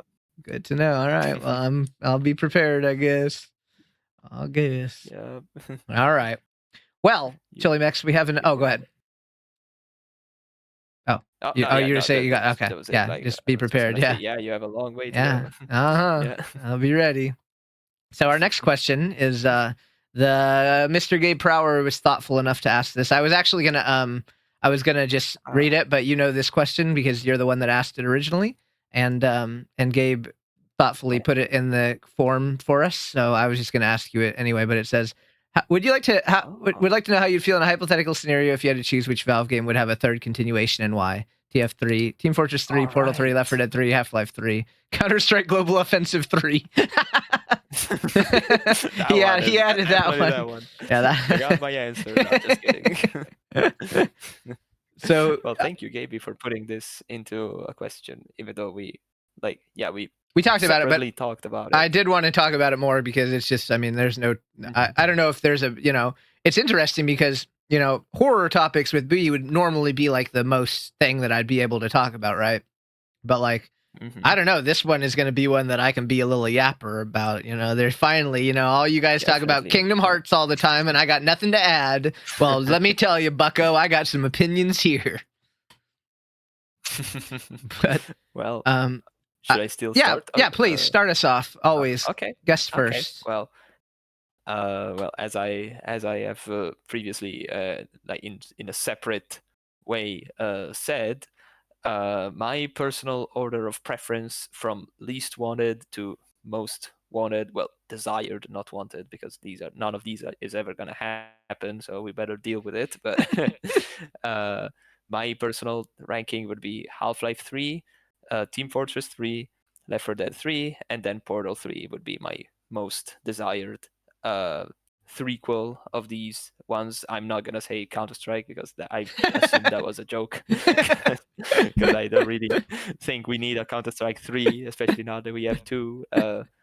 And keep in mind that the first time I played any Valve game, or like any PC game actually, was 2014. So that's crazy. By that time, Half-Life was basically where it is now, because Half-Life 2 had already come out, but all of them had already come out. But like in 2014, I played Team Fortress for the first time, and it became one of my absolute favorite just online games in general. A few months later, I played Left 4 Dead 2, and one of my favorite co-op games in general. And the same for Portal. I played it around those years, maybe the following year, and it's one of my favorite puzzle games. So, you know, Valve definitely made some of my favorite games of all time. And but out of all of these, and then Half-Life. Admittedly, Half-Life I played much later because I played not even Half-Life 1. I played Black Mesa in 20. Oh God, what year was it? Before Raichu played it on stream. Yeah, that's crazy. I don't know if I knew that you played it before I streamed it. Like, I mean, maybe I did, but that's very cool. Yeah, I played it before. I remember, at least don't remember exactly what year, maybe 2019, but definitely before you streamed it. So yeah, and so yeah, that's when I played Half-Life. Black Mesa, and after that I played Half-Life 2, and the episodes and everything. So maybe that's why I'm definitely less tied to Half-Life compared to everyone else in the world, apparently, because you know Half-Life 3 is definitely the one you hear the most memes about. But I'm not saying I don't like Half-Life. Of course, Black Mesa was very fun. Half-Life 2, I enjoyed it, but it didn't really stick with me a lot. I don't know why, even, because I still liked playing it, and I liked the vibe that it has. But after I was done with it, I was like, okay, sure. Yeah. Of course, we all know how Half-Life 2 ends. It's very much not a satisfying finale, but after that, I was like, okay. Maybe it's the what do you call it, when you just accept that something is never going to happen, so you don't Sure. Yeah. That makes sense. I'm like, yeah, you're just like accepting your what's fate the of reason? yeah. Like I'm not gonna be excited about Half-Life 3 because we know it's never gonna happen. So I'm like, okay, well, I accept this very open finale and go home. Yep. So that's why it is my least, the one that would get my least amount of interest. Team Fortress 3, like TF2 as of now, is not in a great state because it's been pretty much abandoned by the developers. They only just put out some community-made cosmetics and updates every now and then, but there's no like new interactions, new weapons, new maps. Well, new maps, yeah, but those are also community-made, so it doesn't really matter. What I would like for TF2 is not maybe just not a new game, just a big, satisfying update that puts the game back on the front page, basically. So because like the game itself is amazing, it still holds up so well. Yeah, like we just played it not that long ago. Yeah, it's been 18 years. Yeah, true. 18 years, yeah. And if you play it now, it's still so freaking fun. Yeah. And it just needs some refinery, if that's not the right word for it. Yeah, refinement is what you mean. Yeah, but like refinement, yeah, exactly. and yeah, I mean, I think that's a good point that you brought up. I mean, and for me anyway, I know you don't feel necessarily the same about Half-Life, but like playing all of these games, I played Left 4 Dead 2 recently, about 17 years after it came out. It's still basically my favorite, one of my favorite games of all time. It's still just as fun. And like you said, TF2, we played TF2, I don't even know, a month or two ago, and like I had a couple months, yeah, roughly as much fun as I've ever had with the game, which says a lot, like that they hold up. It holds up super well. Yeah. So yeah, that's what I would do for TF2. And Left 4 Dead, yeah, one of the funniest game you could possibly play with a group of friends. And like, it's funny because the base idea of Left 4 Dead 2 is not anything crazy innovative like Portal, for example. Like Portal was groundbreaking for the time it came out, and it still is nowadays. But Left 4 Dead is just zombies, like big deal. But it still like is so fun to play, and the characters are so fun with the interactions they have with each other. And again, just the multiplayer aspect of it is what makes it as fun as it is. And I think a third game with a new cast of characters, a new set of campaigns, and just more of the same, but with that little bit of extra magic, so to call it, would be amazing for Left 4 Dead 3. Like, they don't need to do anything groundbreaking, just basically what they did between Left 4 Dead 1 and 2. The same game, just new things to experience, like to go through. Yeah, basically. And please don't do anything groundbreaking. Like, we don't need a bunch of perks and all this stuff. Like, you haven't played Back 4 Blood. No. I enjoy Back 4 Blood, but like, there's every character has like a specific thing. Like, they do different things differently, and there's like perks, and you got to get like leveling up your badges and perks and stuff. And I'm just like, that takes away from the simplicity. I still liked that game, but I mean, it was very different in terms of like, there's different tiered weapons and all this stuff, like like you have in like Borderlands and stuff. Like, oh, I got a purple gun. Oh, that's sick, stuff like that. But yeah, don't break a formula that's already good, in my opinion. The simplicity is part of the enjoyment. Yeah. Yeah. Go on. And then there's Portal, which is again my personal pick for like if I had the power to selfishly choose a sequel to out of all of these to get, that's the one I would choose, because literally the only thing you can do with Portal is just keep expanding the universe while doing exactly the same thing. Just simple game, same kind of protagonist. So just just I'd not necessarily bring back the same protagonist, because her story was pretty much done after Portal 2, but just, don't try to make, the witty protagonist, the one that talks a lot, the one that's just, just throw me into Aperture Science again, and just make me go through a bunch of puzzles, and again, not do everything the same way, of course, because at that point I might as well just play Portal 2 again. Yeah. But just, I feel like there's so much potential to expand the Portal universe, which is also, like, as we know, connected to the Half-Life universe. So, it could play a little bit around with that as well. But Yep. And just, give me more puzzles, give me more gimmicks, give me more amazing, like, sceneries to look at in complete silence, because that's still one of the most unique and amazing things about Portal. Like, you get dropped into these rooms that are just gigantic, and you just have to look around to where you can shoot the portals and make them work. And Yeah. just, you do that in complete silence with just some background noises, no music, except in some parts which require music, of course. And Yep. such a freaking unique atmosphere that only Portal is able to recreate. So yeah, I would definitely choose Portal out of all of these. Yeah, no, I So, I definitely feel that. that's it. So, well, that's very interesting. I guess I maybe knew that you had only started playing PC games in 2014, but um, Mhm. I think that definitely plays into it as well. As we already talked about, my number one would be Half-Life, and my number four would be Yeah.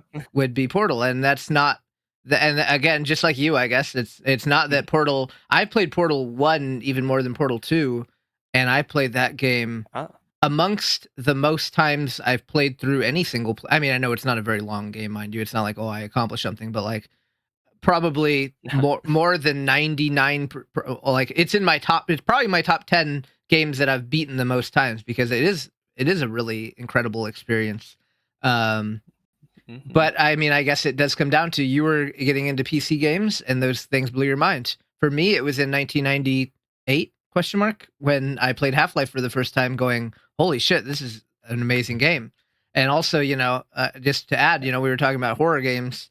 Half-Life 1 as a little kid is pretty scary in terms of Oh, definitely, yeah. like like there's certain things there that I'm still like as an adult, it's not scary to me, but like when you can like still remember how you felt when you were younger watching it, for example, or playing it.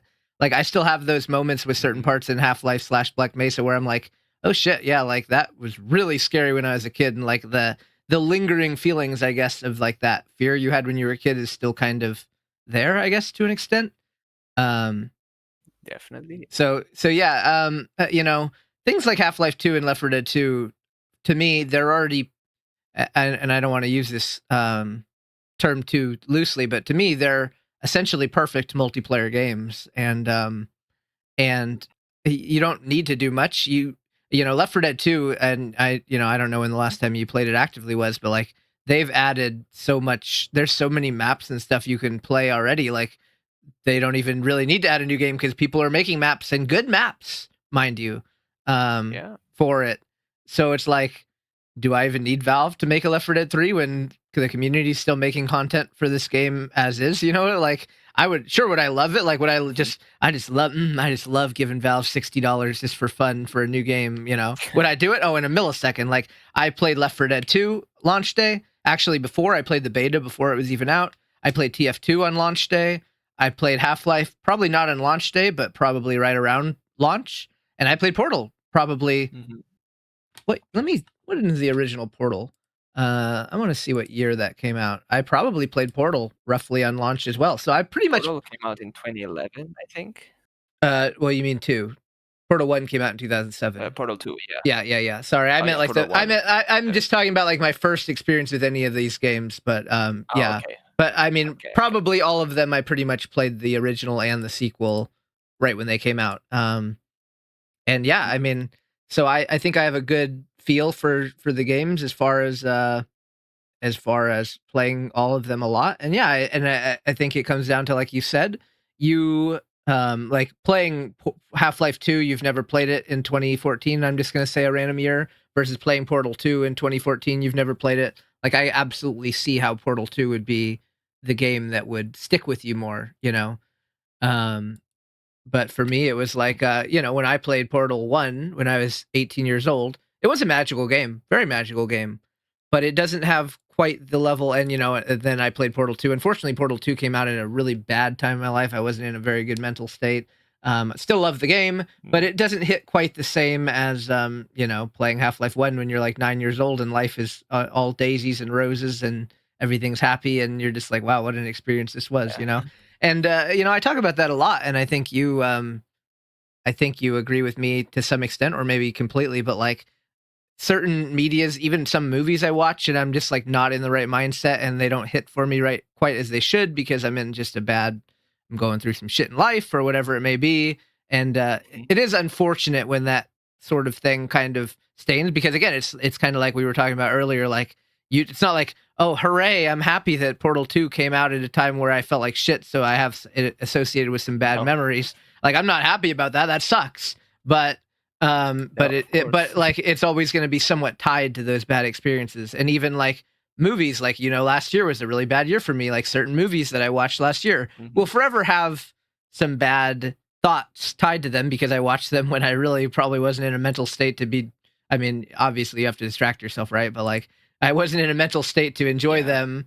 And so they're kind of permanently going to be a little bit ruined. And I obviously I say this like Portal 2 is not ruined. I think it's an all-time banger game. Like I love it, but also it will always have that little tiny bit of like in the back where it's like, you know, how did I feel when I first played this? How did I feel when I first played Half-Life? Happy. How did I feel when I first played Left 4 Dead? Happy. How did I feel when I first played TF2? Happy. How did I feel when I first played Portal 2? Kind of in a bad place. I mean, I enjoyed the game a lot. It was very magical, but when I turned off the game, I was back to not being so happy, you know? So it's like, I don't know if that makes sense, but your personal experience does influence it a lot, of course. Yeah, and it's unfortunate because again, obviously we don't want it to. Like we would rather just be able to just enjoy everything, like detach ourselves, right? Because that's the point. What it is, yeah, that's the point of all of this stuff is to detach yourself from, you know, you're going through shit in life to be able to step out of it and step into a fantasy world where you can just enjoy yourself. But unfortunately, in reality, sometimes it can be hard to detach yourself completely, even though we would like to. It would be great if you could. Yeah. It would be great if you could just truly forget everything. But sometimes you're walking around, Gladys is talking, and you go, fuck, dude, like I had a really shitty day today. And like you're like, damn it, why am I thinking this? I should just be enjoying the game. But you know, it's like it's just part of being human, you know, it is what it is. And we have emotions, and emotions they're hard, you know, and most of the time I think you don't even want to feel emotions over certain things, but you do anyway because I don't know, because life is mean. Life is not fair. I hate them. Life. Yeah, that's how it goes. As long as you're feeling them, that's still good. But sometimes they do get in the way, and that's unfortunate. Yeah, that's how it goes, you know. And you just got to kind of roll with the punches. But yeah. That being said, I mean, I guess you know, I almost feel like those multiplayer games don't even need a 3. Now, would I be the first in line to give Valve money if they made a Left 4 Dead 3 or Half-Life 3? I mean, Left 4 Dead 3 or Team Fortress 3. I'd be the first person in line. I would pre-order that the second it came up for pre-order. Valve would have all my money. But do I think they really need them? No, they're great games, and wouldn't say no. I would be thrilled, unless they did stupid shit and added things they didn't need to. Like, can you imagine if Valve just starts adding tons of characters to Team Fortress 3? Like, that sounds awful to me. Oh, no. Ew, no. So, yeah, they would definitely... You go ahead. Yeah, no, sorry. That TF2 is great because it has, like, just I mean, not perfectly balanced, but it has a perfectly just set of cast of characters that doesn't really need to be neither touched in neither way. So like, don't remove anyone and don't add anyone. It's just balance it around as much as you want, but keep it 9 characters and keep them in the roles that they have. That's what makes TF2 so exactly. And no, and like, you know, I haven't played much TF2 in the last 10 years, but like coming back to play it with you, you know, a couple months ago, it was very easy, right? Like we picked it up and like I was playing pretty much, I mean, you know, I knew what to expect. The maps were the same, the characters were the same for the most part, the same, pretty easy to pick back up. Now, CHILEMEX, imagine if you're picking up League of Legends from 10 years ago today and you haven't played it once. Oh my fucking god, I want to kill myself. Oh god. And I already feel like out of the loop when I don't play League for like 2 months. And I'm like, what the hell is this new monster that's roaming around the jungle? And it's funny because I've mostly kept up with League like the entire time in the last 15 years I've played it, and even then I still feel like I'm out of the loop 90% of the time. But in Team Fortress 2, I haven't touched it, but I feel completely in the loop, and there's something comforting about that. Having a true comfort game that you can go back to, it makes it feel more like, and I'm saying this in a positive way, a single player experience. You know, you play Kingdom Hearts 1, you know what you're going to experience. I play Chrono Trigger, I know what it's going to be like. I already know, and there's comfort in that, right? I can play Team Fortress 2 with you. I can say, let's go play CHILEMEX. Let's go play CHILEMEX. Let's go play Team Fortress 2 CHILEMEX. And it feels exactly, I mean, not exactly, but it feels pretty close to the same as it felt when I first booted it up in 2007. And I think that's beautiful. And something really special about that, right, is like in 2007, I didn't know who the hell CHILEMEX was, you know? And and yeah, exactly. I had no idea that I was gonna call myself that. So. Yeah, but like I think that's kind of a beautiful thing too. Is like we can play a game like that, or like Left 4 Dead 2, etc., from those days where we didn't know who the hell each other were, for example, and we can play it in 2025 and have kind of a similar experience, you know, and share those memories, because I'm pretty sure we both probably had those flashback memories to our earlier days playing those games, and we never shared those kind of experiences together at all, but between our own separate experiences in a game that felt very similar to how it used to be when we played it, we were able to kind of I don't know, feel that kind of connection, which I think is pretty neat. Yeah, exactly. And I play League of Legends with you now, and I don't really feel the same things as I felt in League of Legends in 2011. It's not really the same experience. It's still great, but it's very different. Yeah. But I don't feel the same as I felt during that time at all in terms of like playing the game. So it's very different. Whereas, yeah, a simpler game that you can just pick up and it feels like nothing's changed. I think that's a beautiful thing, because the world is always changing around us. Shit changes in our lives. Like we already talked about it, but like 4 years ago, even we were both very different people. But we can play Team Fortress 2 from 18 years ago, and it feels, again, pretty darn close to how it felt playing it back then, which is pretty awesome, if you ask me. Very true. So, yeah, I would say Half-Life is my top choice just because I have the most nostalgia. I love Portal, and again, I'd be first in... For any of these 4 games, I would be first in line if they had a number 3 come out to buy it. If Portal 3 came out tomorrow, I would not be sad at all. I would be freaking hyped as hell. But Half-Life edges it out, and I don't think the multiplayer games really need a 3. But that being said, if they did, I would, of course, be the first little simp in line to give Gaben $60 and say, yes, Gaben, give me your new game. Yes, yeah. I can play free Team Fortress 2, or like already purchased Overwatch, or not Overwatch, Left 4 Dead, but like, but I would still be very eager to give Gaben some money to play his stupid 3 installments. So, but it's a good question. What made you think of that, CHILEMEX? Because when you asked that, I was shocked, because it's a great question. You know me, I love that question. Think of that. I was I really don't remember the context. Yeah, when you asked me that, I was like shocked in a good way. I was like, oh hell yes, like this is my kind of question, buddy. I think the mere mention of like maybe Half-Life 3 came out. Yeah, maybe. Oh wait, actually, I think that this is exactly what happened. Like, because we joked about Gaben, and Gabe said Half-Life 3 coming soon, and that's when. And then got your brain ticking. Like, well, Half-Life 3. Yeah, I got your brain ticking. Yeah, I think this is what happened. All right, well now we know the thanks, lore. Gabe. Yeah, thanks, Gabe, for having a name that we can meme off of. We can freaking compare you to the old white guy at Valve. Is Gaben like? I think he's almost like 7. I think he's almost like 70 years old now. Hold on, let me look it up. All I know is that right now, at least, unless something has changed recently, I think he just lives in New Zealand now. Like that's crazy. The money from Steam. Yeah, a lot of game devs like to like a lot of people that worked on those the games we like to play for your special day every year, those silly games like that dev, they live in New Zealand, I think, and I think it's a good place to just go and chill, I think. But yeah, Gaben is 63 years old. That's crazy. Wow. He's so crazy, old. Gaben. Yeah. Isn't that crazy? He was like 30. He was like my age when Half-Life was coming out. Like, that's fucking crazy. Like, what am I doing with my damn life? I'm here on a Wednesday with CHILEMEX on a freaking podcast. I hope not everyone can develop Half-Life. Yeah, don't compare yourself.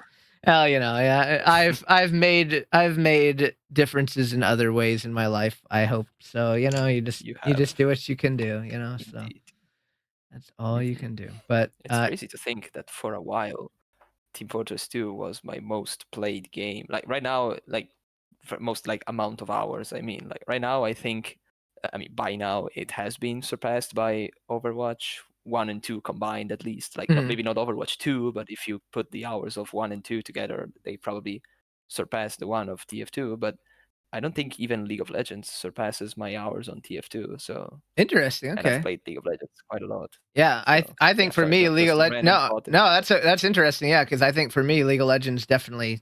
I mean, compared to Overwatch, actually I did play a lot of Overwatch 1, but I played a lot of Overwatch 1. I mean, people see my hours in Overwatch 2 and they're like, "Oh, you're supposed to be shit." But I played a lot of Overwatch 1. I played the beta for Overwatch 1. It was a good game. I enjoyed it. That's the big thing, yeah. Yeah. But probably, I guess, League of Legends is probably my most of all time, if I had to guess. 15 years of playing pretty regularly. Not that regularly, but like for my first few years when I was in college, it was just like, 8 hours a day, no problem, run it, dude. Every day, let's fucking go. But like, so I'd say League, Counter-Strike for sure. Those are the two that I think got into the 10,000 hour range. And League is probably one at this point, just because Counter-Strike had a lower. Like, I started playing Counter-Strike in 2003, and by 2007, 8-ish, Counter-Strike 1.6, which is like the original Counter-Strike, was kind of pretty much on the way out. It was pretty dead. And so it only had a few years prime, where League of Legends, I mean, I've been playing since January 2011, and I still play virtually every week. Not a lot, sometimes a few hours on Saturdays with the vaRAIety. You know what our group is called, with me and Orca and Maple and Gally and Kel? It's called vaRAIEty's Lee Sin Simulator. And I like that I get to be the main character in the group. Well, I guess it is my friends, so that makes sense. But yeah, it's called vaRAIEty's Lee Sin Simulator. And because you just love Lee Sin. I love Lee Sin. Yeah, I played him on my Europe account. And I went 6, 8, and 8. That's not very good. That was when I was I think someone banned when I was on my little Shaco kick. We still got to play Shaco, but like I was on my Shaco kick, and I think someone banned him when I was on my day of just grinding. That's one of my most miserable days of the year too. When I played Shaco 3 times, I had all good scores, and I still got cussed out every game and lost every game. That was a really upsetting day when I was 11-1, and the guy said, "Hey Shaco, stop stealing the kills," and I'm like, "Okay, I'm so sorry." I was 11-1, stole Rift Herald, and the guy came in to tell me, Shaco, you're kind of stealing the kills, dude. You got to stop. And I'm just like, okay, I'm sorry. I'll just kill myself now. Yeah, I'm so sorry. And we lost that game, so it's a good time. Good time. I love League of Legends. Yeah, I'm just playing this guy. I don't even know how to play. I literally had never played him. And I watched the YouTube tutorial just because I wanted to get good at him, or good enough so when we played, like and you'd said the Shaco lines, I could laugh and not be complete ass. And and I did really good. And then I still get cussed out, but it's okay. All right. I'll survive. I'll carry on through this dark world of League of Legends. Yeah. That's all you can do. That's the game in a nutshell. Sad moment. Yeah, just gotta roll with it. So that is all the questions we have in the forum, but I wrote some down. So I want to ask these questions, and I have some ideas that I want to talk about, but I think it'll bring us back. You talked about it, and you talked about Scream, you talked about The Ring and stuff like that. So what is the first horror movie that you remember watching? And I know it might not be the actual first, but like when it pops into your brain, the first movie you think of that was like your quote unquote first horror movie, what do you think of? Oh God. Like, okay, so there's the thing. What do you mean, watching in full or just That you like remember from as an start to experience. finish? No, not start to finish, because as kids you don't necessarily do that. So that you Okay, remember infiltrating then your brain and making you feel things like, whoa, it's a horror movie. That's crazy.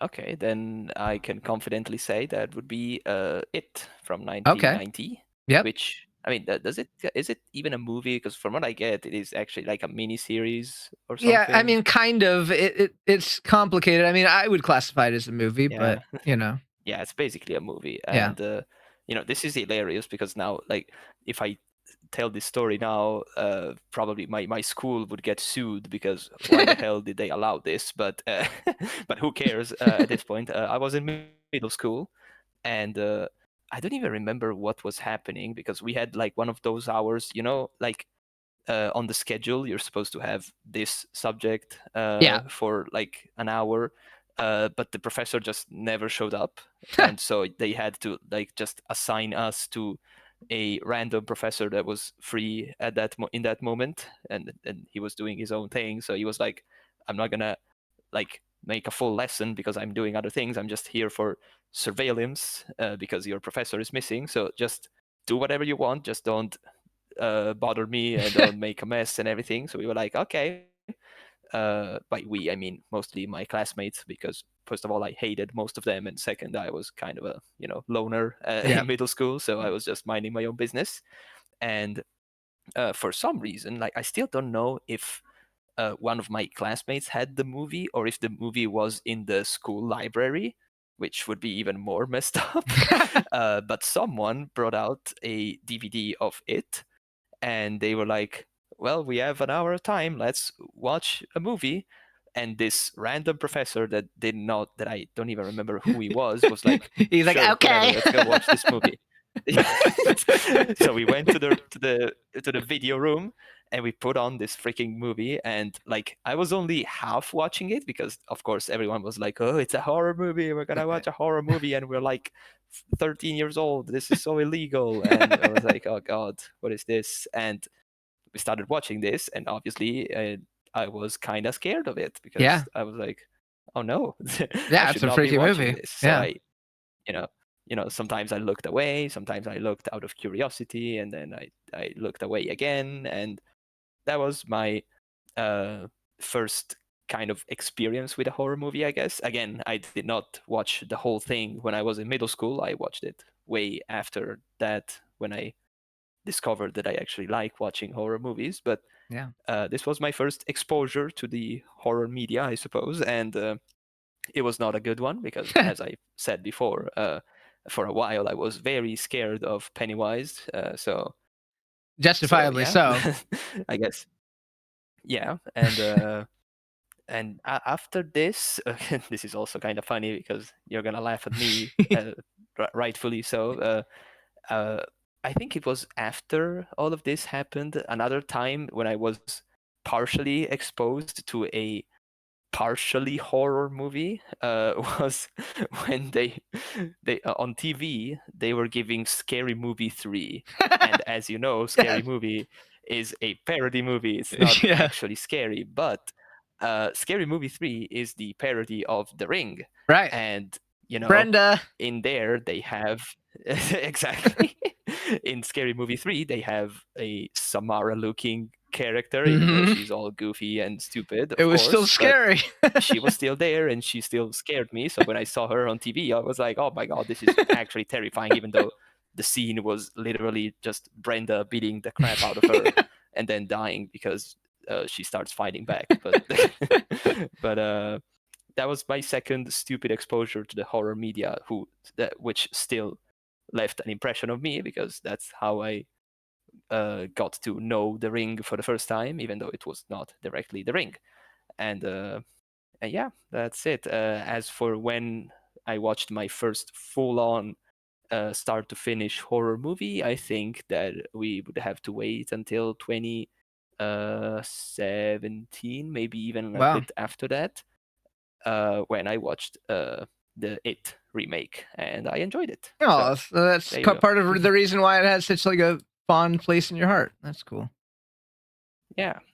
And I don't remember. Okay, this is sad, but I don't remember when I watched The Ring for the first time. Yeah. But I think it was still around those years. So yeah, after I watched it, I was like, oh, okay, well, I can watch horror movies now. Yeah. So let's watch more of them. And you're like, wow, this reminds me of Scary Movie 3. That's crazy. It was so sad because, like, I was a child, Scary Movie 3 is still not a movie that you should show a child, Yeah, if no. anything, for all the sexual jokes and everything. So, yeah. Maybe it'll make you feel better, but I actually remember a similar thing because, like I said, Samara fucked me up so much that I remember a similar level of like it's like a little bit scary watching this, even though it's funny. Like this part of it is kind of scary, so I actually relate to that more than you would probably expect. Yeah. So, and Scary Movie 3 is such a great film. It's got to be in my top favorite movies overall. Like I watched it earlier this year, actually not that long ago, and like every time I watch it, it holds up so well. Like it is such a good film. It really is a masterpiece in comedy. And obviously, it's still fun in 2025 to yell, "Cindy, the TV's leaking." It's still funny to me every time. So Scary Movie 1 and 3 are the best ones, I believe. Like Scary Movie 1, the whole scene where Ghostface is chasing I think the Cindy up the stairs, and she starts throwing random shit at him. It's so funny. That's literal cinema. Not to mention, speaking of cinema, the scene of Brenda at the movie theater. That's like my favorite scene in the history of movies ever. So yeah. Oh god, yeah. I would agree. Those are I like 3 more than 1, but I think I probably have more nostalgia toward 1 because it was first, so that was like the first experience I had with Scary Movie. Like, wow, this is crazy. Like it's a parody, like, and I don't even know if I'd watched like many parody movies at all, like to that point. So I don't know if I even knew fully like what a parody movie, would be like. Because Scream is kind of a parody, but as a kid, I didn't understand that. Yeah, Scream is a self-aware of the horror genre, and it ended up revolutionizing doing that to the whole genre. So yeah. It's cute when you do that because it's like me trying to speak Italian words in my Duolingo. Like, how do I say arrivederci? I can't make full-on words anymore. Okay. I've been speaking for 2 hours. I know. I'm sorry. I'm making you talk. That's crazy. This is my prime. Like I just do this for like 16 hours, and I'm like, oh, is that it? I need some more. So, Oh my god. I mean, you've seen the subathons. We had the longest one I had was like 16 hours. Yeah, I went until 5 a.m. my time. The one in 2022. My god. Yeah. And I had been talking the whole time, and I don't know. It's my gift or my curse. I have a lot to say. I like talking. It's fun. It's fun. Me too, but I usually need to be intoxicated to keep on doing that. All right, I'll make a note. Don't worry. Speaking of, sorry, we're here in the middle. I watched last year's episode, and we talked about how we need to do like a more regular wine hour, like on the stream, because like once a year is not that much. And then we both agreed like it's a great idea, and I was like, okay, we'll do it in December. And then we never did it in December, and we didn't do it again until the next subathon. So I'm making another note. Maybe we could do one in December this year if you're around. Yeah, and then we can try, I think we talked about like a quarterly type of like every few months. Maybe we can do one in December and then one in like, I don't know, March or April, and then, the subathon in the summer, and and then at least, there's more chances because and I know you'll never believe this, but believe it or not, CHILEMEX, I'm going to blow your mind. Are you ready? A lot of people really, really like when you're around, and they like hearing from you, and they care about you, and it's really enjoyable for them when they get to hear you on a stream for a couple hours. It's great for them. So believe it or not, I know you won't believe me. You won't believe me, No, and we're making a bit right now, like, oh, this is so funny. CHILEMEX is like jokingly telling Raichu no, but guys, let me be clear with you. CHILEMEX does not believe me right now, but I'm being completely truthful. Yeah, but I am being completely honest and truthful. Yeah, yeah, he's not believing me. I don't even know if CHILEMEX thinks I like him, even. So you know, and well, and listen, I'm pretty aggressively upfront about my feelings. So like, I don't know. So. Like I said, if I can't break through that brick wall, sorry, everyone else, you're in trouble. You're in trouble. Yeah, but that's a me problem. Like, yeah, no, I get you. Acknowledge that sometimes, on occasions, people can appreciate my presence. I appreciate your occasion every single day ever. So you know, so sometimes on occasion, get the hell out of here with that, CHILEMEX.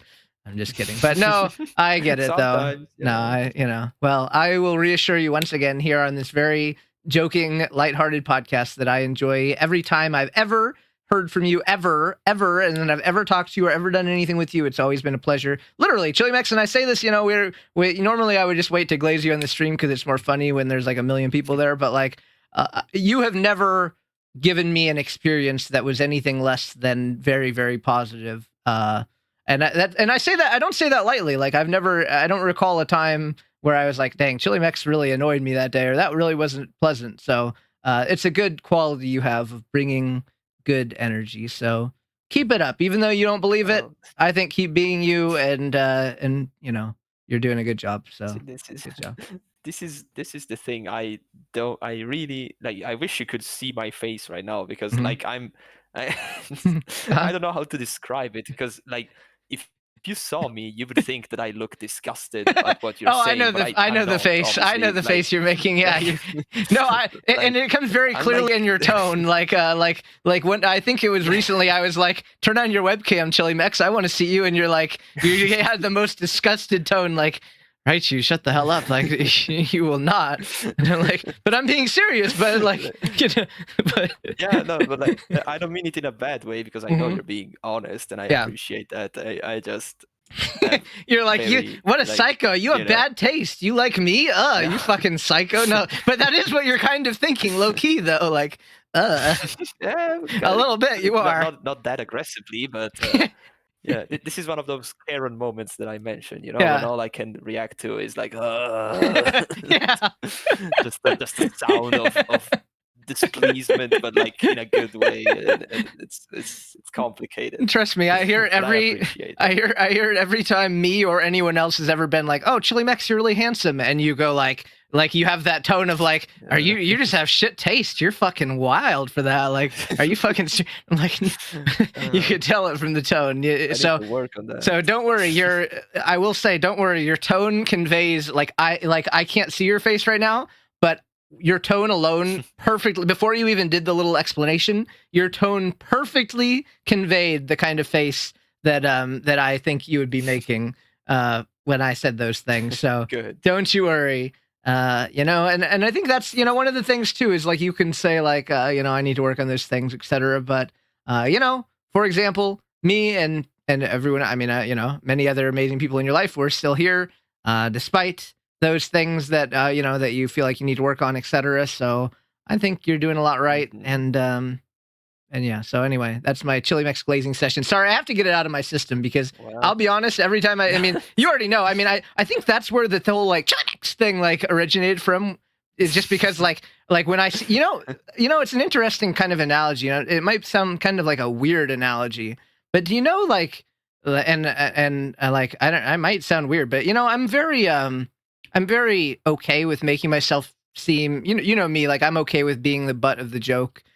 So like, I'm going to say this analogy and I'm aware that I might sound a little weird. You know that like kind of unconditional happy feeling, like when your dog sees you and you're just like, I'm just here, like, but like the dog is super excited. That's kind of me when like you show up in my stream chat or I see you anywhere. It's like, I have that puppy energy where I'm just like, CHILEMEX, oh my God, this is freaking awesome. Like, yeah. And you're just like, I didn't do anything, dude. Like, that's me. Like, Jax is excited. I'm like, Jax, I was gone for 5 minutes. Like, why are you happy to see me? And I think that's how you feel, like, right, I'm in chat every day. Like, it's not a big thing. But for me, every time it's like, CHILEMEX, yes, CHILEMEX. You know, like, I'm just like, that's the equivalent of your dog, like, barking in excitement or, like, you know, running around in circles in excitement or whatever. That's That's interesting. Like I've never thought about it like that. Like this is actually like I didn't plan this speech, but like that is actually kind of how I feel when I see you, and I think that's cool. And you know, maybe people are listening to this and like they're making the face you just made, and they're like, right, you. That's kind of cringe that you just said that in front of the entire world. But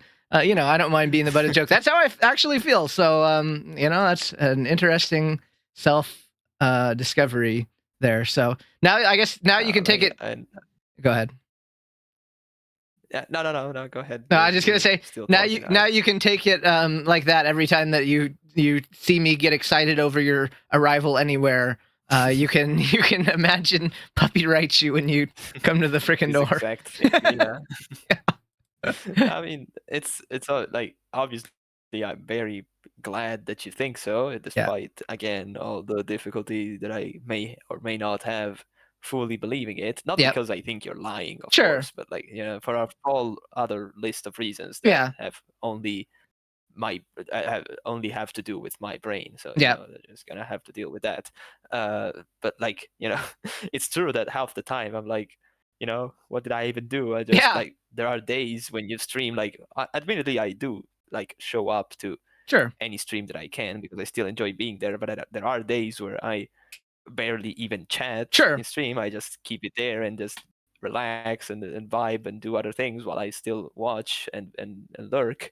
And yet you're still so happy to have me there. And I'm like, I'm not doing anything. I'm just here.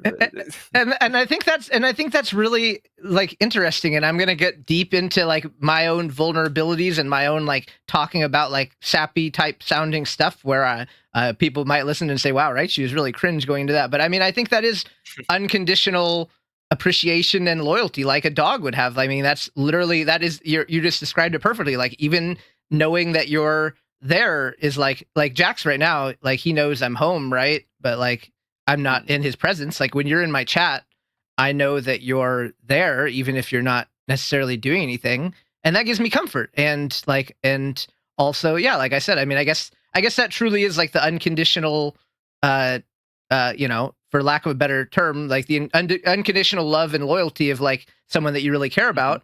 Whereas like 5 years later, I mean, I feel again, I guess it's kind of like saying like some things don't change, like TF2, like some things don't change. Because I remember in like October of 2020, you know, I had like 2 viewers and I was like, oh, CHILEMEX, like, yes, like he's in my chat. That's awesome. And in 2025, like I feel the exact same way. It's not like there's no feeling of like, oh, this guy again, or like, oh, I've gotten comfortable. It's like, you know, it feels exactly the same it feels exactly the same as the first time you ever. I mean, maybe, I guess better than that. Maybe I was going to say it feels the same as like the first time you ever joined my Valorant stream that year, but I guess I didn't quite know you to the same extent. So maybe that would be more comparable to like the first time I ever met Jax at the shelter, for example. Like he was probably happy and I was happy that you were there, but like, but not the same feeling, the same feeling as when you know, when you've grown that attachment and that bond and it truly is. And I think, you know, you're helping me realize things about myself, CHILEMEX, and we're doing like a deep right you introspective. I guess that is how I feel about you, that unconditional loyalty and puppy dog like energy when I see you, even after all these years. I mean, even today, like we're on this freaking podcast, I talk to you almost every day, and I'm still feeling the same giddy energy that probably the first time I ever was in a call with you, probably 5 years ago, which I think is cool because, you know, in life, and you know, it's not a good thing to admit, but sometimes in life, people come into your life and maybe you get, I don't know how to word this that doesn't sound bad, but like you grow apart or you kind of like go through the motions. You don't still have that same level of excitement. So, but I do have that same level of excitement for you in 2025, which I think is a cool thing. And it's comforting in the sense that like you know, you can say that like it's been 5 years and I still feel this puppy dog energy. That means like 2026, I should feel the same. 2027, 2028, 2029, 2030, you know? And I think that's a comforting feeling, that like to know that I'll have the energy toward you in the future too. Because, you know, we never know what the future is going to hold. We talk about that a lot. And like, you know, the future is full of uncertainty, and 5 years from now, who the hell knows, dude? Like go back 5 years, think of where you are now, and who the hell knows? Think 5 more years from now where we're going to be in 2030. I don't know, but I don't even want to think of that. But I can feel happy knowing that assuming, and I don't have any reason to think that you wouldn't be there, assuming that you're still there in 2030, that I'm going to have the same energy. And every time I see you, it's still going to be like that puppy dog. It's still going to be like when I open the garage door and Jax is there wagging his tail and he's happy. That's going to be me in 2030 explaining to the new members. So here's, guys, is why I yell CHILEMEX when I see him, and why I tell everyone that he's that you're the GOAT of our community. And like, I don't say that lightly, considering like, even like it's my own stream and I don't even consider myself the GOAT. I think you're the GOAT of this community. And so like, that's quite a title. And by the way, a little spoiler, that's something around that is going to be the title of this podcast episode. Remember earlier I mentioned it was going to be even better than Legend. It's going up. So okay, it's going up. I think I know what you're getting at, perhaps. Well, I mean, yeah, you get it. Yeah, you get it. So, but I don't know. We went on a deep tangent about my own feelings and my own inner realizations, and I do think it's also cool that like I never thought about it like that before, but just thinking about that, like my heart feels nice right now. And I know like somehow just by me having that little self-reflection has leveled up even more like my fondness for you, right? And I think that's pretty cool. Like you didn't, like you said, you didn't do anything. All I did was kind of look in my own heart a little bit, or like analyze this silly situation, right? And I don't know. I know you might. I'm fully aware. You might think I'm a little bit crazy right now, but it was an interesting introspection. I'm just a little speechless. Yeah, he's a little flustered. I got it. Speechless in a good way. Yeah, I got you. Yeah, I got you. You don't have much to say. It's no secret. Yeah, sorry. No, go ahead. No. That was done. Go ahead. It's no secret. Okay. No, like it's no secret that like I'm not as open and vocal about any of all the things that you just mentioned. So like it may sound like you have just opened your heart and said everything, while I'm just like being and CHILEMEX is like yuckers. Nice. I know it sounds like that, and I hate that it sounds like that, but that's just like I'm very happy and flattered about all of this. And obviously like I am also extremely happy about having found my place in this community and having found the people within it that I consider some of my best friends within it, and just in general. And I may not be as good with words and as vocal with them to prove it or to say it, or maybe again not as intoxicated enough as it needs. Dang it, dude! I really need to get you more intoxicated. Dang it! All right, I'll work on it. See, that's also a thing. Like this cycles back to to Kel's question, like from 2 hours ago. Like whether I want deep moments or funny moments, that depends on how much intoxication is involved. Valid. But anyway, that's just a thing that I forgot to mention. What was I saying? You were saying I'm not as vocal or as good with words in saying things, but and obviously I will, of all the mysteries that can be in 5 years, like you say, who knows what will happen, who knows where we will be. I can assure you that in 5 years I will still not have understood like why this all like what's the big deal about you, me. I sound like a this is a big thing now. No, like, you are though, but like go on. I made this about you. Yeah, but it's weird when I talk about myself like that. So, but anyway, but yeah, like in 5 years, I can assure you that I will still have not understood what you or anyone else sees that's so cool in me. But regardless, and I might still like I'm gonna use a very bad and like mean word, but I don't mean it in a mean way. Like I might still cringe at it. But like it still makes me like your heart feels somewhere good deep in there. I'm still glad that someone can think of me like that. So, no, small steps. I get you. And I mean I think it really is, we talked about it earlier, and it all kind of comes full circle, that idea of like what like, you know, someone asked me, I mean, I could go down a pretty good list of things I like about CHILEMEX. Like it would be a long list, but like at the end of the day, it's just like, it really is like, you know, if you ask Jax what he likes about me, right? It's like, you know, you just go woof or something, but like, it's just unconditional. It's just, yeah, I was gonna say, woof. It's just unconditional. It's just that kind of like unconditional, like, again, like love and support and loyalty. And it's like, that's what I feel. And it's not, and yeah, it's like, what do I see? I mean, I don't know. You don't see those things, right? Like there's nothing for you to see about yourself. It's just like, that it's just what you feel in your heart, you know, and it's, again, it's what I feel in my heart versus, you know, necessarily a list of, well, here is what I would put on CHILEMEX's resume of good traits. It's more like, I don't know, my heart just feels good when I'm around him, so it makes me happy. You know, like, I wish it was that easy. I say this a lot, but like, if I could just give my resume to people of like, here's my good traits, like I could write a good resume about myself. Like, you know, hey, do you want to be my friend? Do you want to date me, etc.? And just like hand a resume, like, it'd be a good resume, dude. But you know, the heart is not that the heart is not that simple that you just hand over a resume. Like that, yeah, it would be nice if it did work that way. I'd be like the best of all time because I'm real good at talking. No, you know, and here's the thing: I'm good at talking others up. Obviously, like you are probably the biggest person to ever experience this. Like I can easily talk about the great things about people, but I can also talk about myself pretty goodly. So, you know, I guess they go hand in hand. That's good. Yeah. Well, I mean, that's the key, right? Is like you to be able to, I think and I think the two things go hand in hand. Like, you know, it's kind of a cliche saying like to love others, you have to love yourself to some extent also to be able to fully like understand love. And I think having self-love for myself enables me to do a better job of loving others. You know, like if I didn't like myself, it might be harder for me to express like, hey, CHILEMEX, I think you're really amazing. You know what I mean? Like if I didn't even like myself, how am I supposed to know what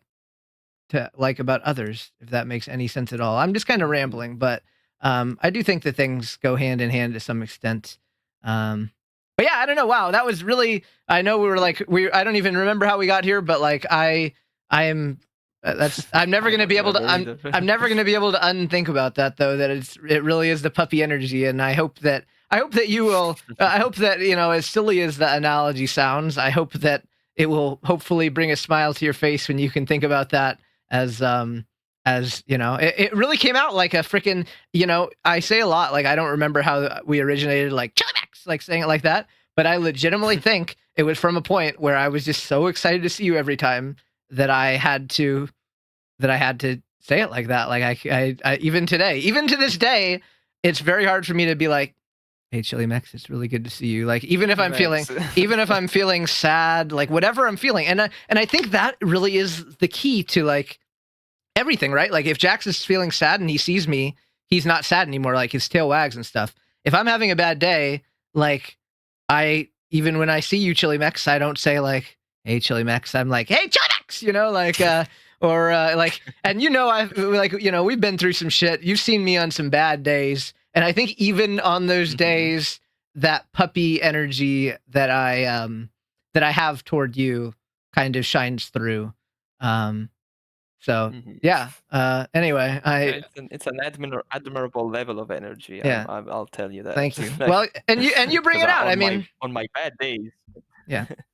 On my bad days, I couldn't like even think about greeting someone like that. Yeah. So, you know, I feel you. Impressive. And I mean, and it is a special case. I think it really is a special case situation, you know, like the puppy dog energy, right? Like Jack sees a random stranger on his bad day. He doesn't care, right? He sees me on his bad day. He does still tail wag and gets excited, right? And I think it's the same thing. Like, you know, there's many people in my life that I care about, obviously. And like, I don't necessarily have that same reaction to them on my bad days. Maybe it's a little bit more of like a somber type, you know, chatting versus, you know, you when I'm like, CHILEMEX, you know, like worst day of my life, CHILEMEX, you know, like I, you know, this is a little silly and dark, but like I can imagine myself on my deathbed recording a voice message for you, like, hey, CHILEMEX, I'm about to die, Sukiyami no, you know, and like I feel like that's the energy I'd have because I can definitely see that. Yeah, because you know, I don't know, it's It's an interesting thought, but I appreciate you. I'm sure I did nothing. That's what you're going to say. And you really, you didn't really do anything in this case, but you were here, and that enabled me to your energy, your aura around you alone enabled me to kind of um how do I word this? Not reshape, get a better picture for how I feel about you.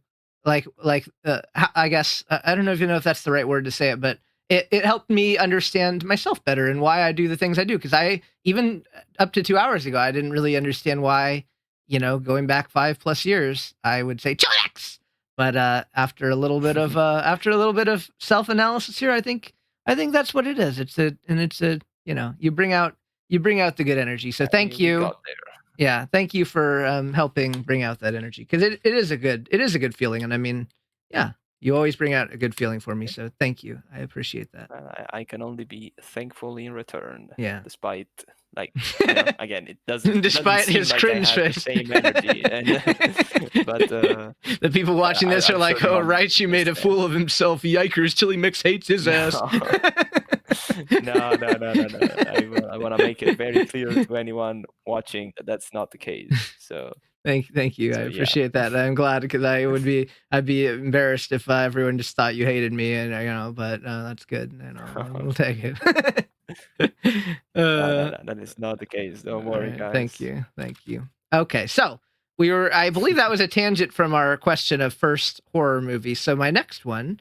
Oh, well, no, I didn't get to talk about mine. I was too busy sharing my freaking feelings about life. Oh, yeah, true. What the heck? Yeah, I was just getting a little deep with you, and we forgot about life. Okay, so my first horror movie that I remember watching or seeing some of was The Sixth Sense. I See Dead People, with Sora as the actor. Sora, Haley Joel Osment. Oh, yeah, the Haley Joel Osment. Yeah. Yep. And that movie that I have not seen. Yeah, I know, and I wanted to. I think we talked about this last year too. I would love to watch it with you someday. It's such a good film, but yeah. So that movie, I mean, it's a very freaky movie, and even as I've watched it now quite a few times probably, but I still mostly just remember the scary scenes, because there's a few very heavy, scary scenes in that movie that are. Not even all of them are jump scary. Some of them are just scary aura. And so that's the first one that I was scared. I remember I would see that movie on TV, because my family was kind of we weren't poor, but my parents were kind of cheap, so we didn't have that many channels on TV. But I'd go to my friend's house and they had all the channels, everything. And so I'd be able to watch The Sixth Sense at TV at their house, and I remember I'd be horrified watching it, and it's a very scary movie. Even to this day, I think watching it again, I'll be afraid. How was I about to tie that in? So yeah, that was kind of my first experience, I guess, that it felt weird. And what another cool thing about it is, I had this conversation with you when I watched it 2 weeks ago, was it? I don't remember, about 2 weeks ish, when I watched 2017 It in theaters. And I was saying how I like that the scares are during the day. And that's always a theme that's kind of intrigued me in horror movies, because Sixth Sense, most of the scary stuff is happening during daylight hours, which I admire those kinds of movies, for at least, from the scare aspect, right? Obviously, It and Sixth Sense have a lot more going to it for them other than just the scares, but just simply speaking of the scares, because I think as a kid, that's what you kind of remember the most, right? Just simply speaking of the scares, all of the scares happen during the day, which I think is cool, because again, I feel like it's much easier, right? When it's dark, you're in a dark house and something scary happens, that's pretty easy, right? You're already on edge, it's dark. Mm-hmm. But making something scary when it's the sun is shining, it's all nice and light out and stuff, I feel like that's more challenging, right? And so it's not as easy. I appreciate that fact about it, and I think that's something I realized, because I remember from a young kid watching horror movies, and I would be that was when I was still quite afraid of them, because I was a kid, maybe 10 years old, whatever. And I remember when I'd be watching a movie, right, and most movies, there's like a daytime part, and then there's a nighttime part, and then the next day happens, and it's daytime again, then nighttime, you know?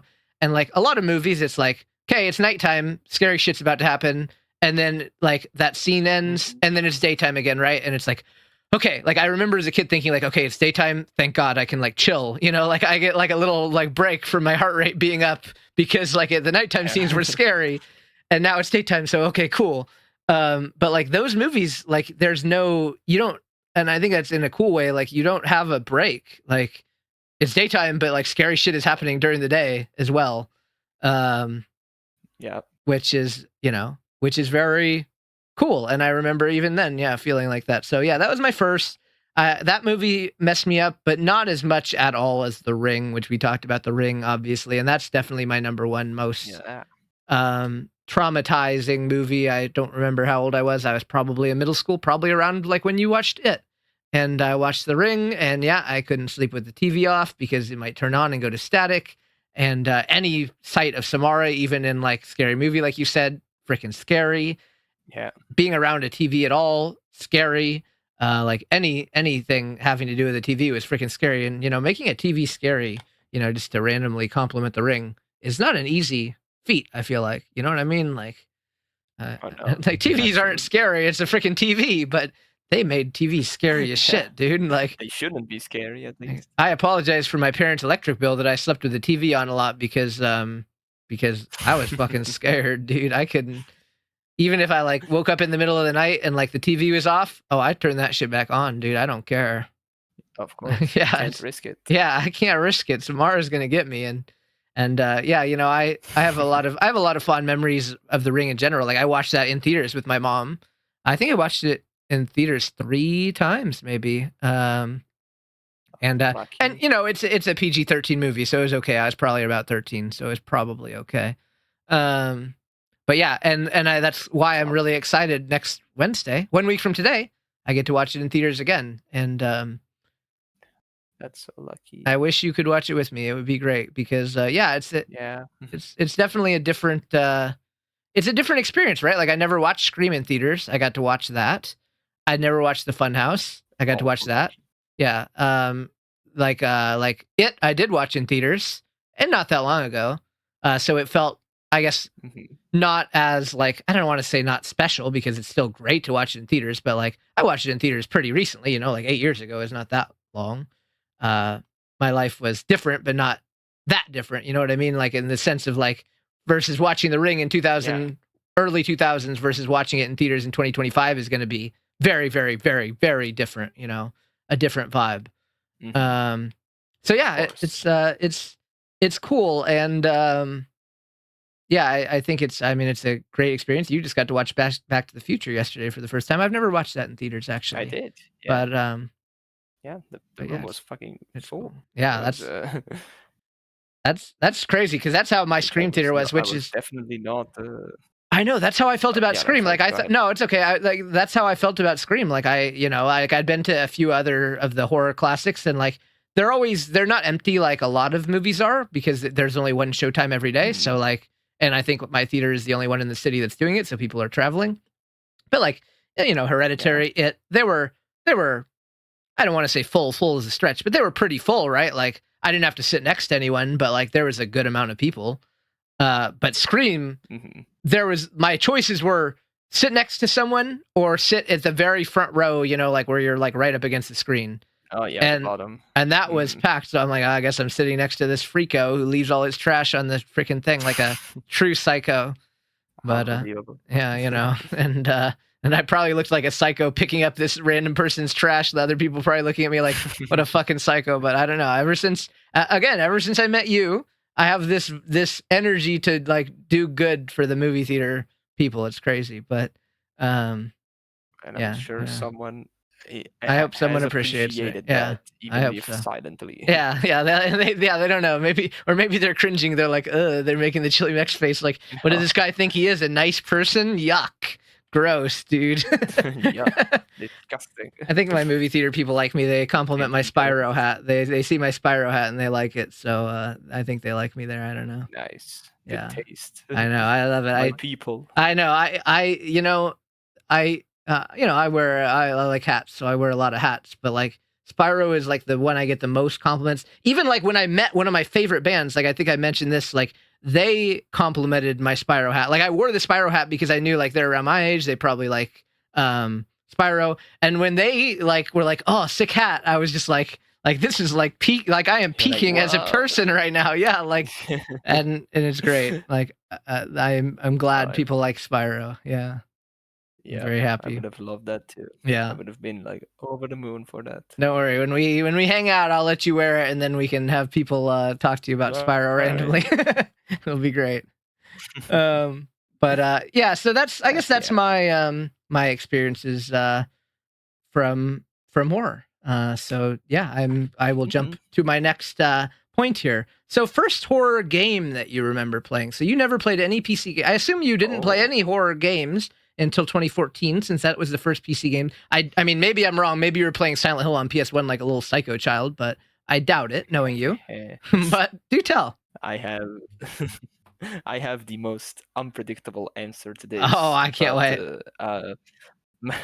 My first horror game was not on PC, and it was I don't remember actually if it was 2013 or early 14, but still before I got into anything on my PC, and it was on a very special console that both me and you absolutely adore. I have 3 so of much them. That you may own more than one of them. Yes. And it was Zombie U? on Wii U. I was right. Yeah.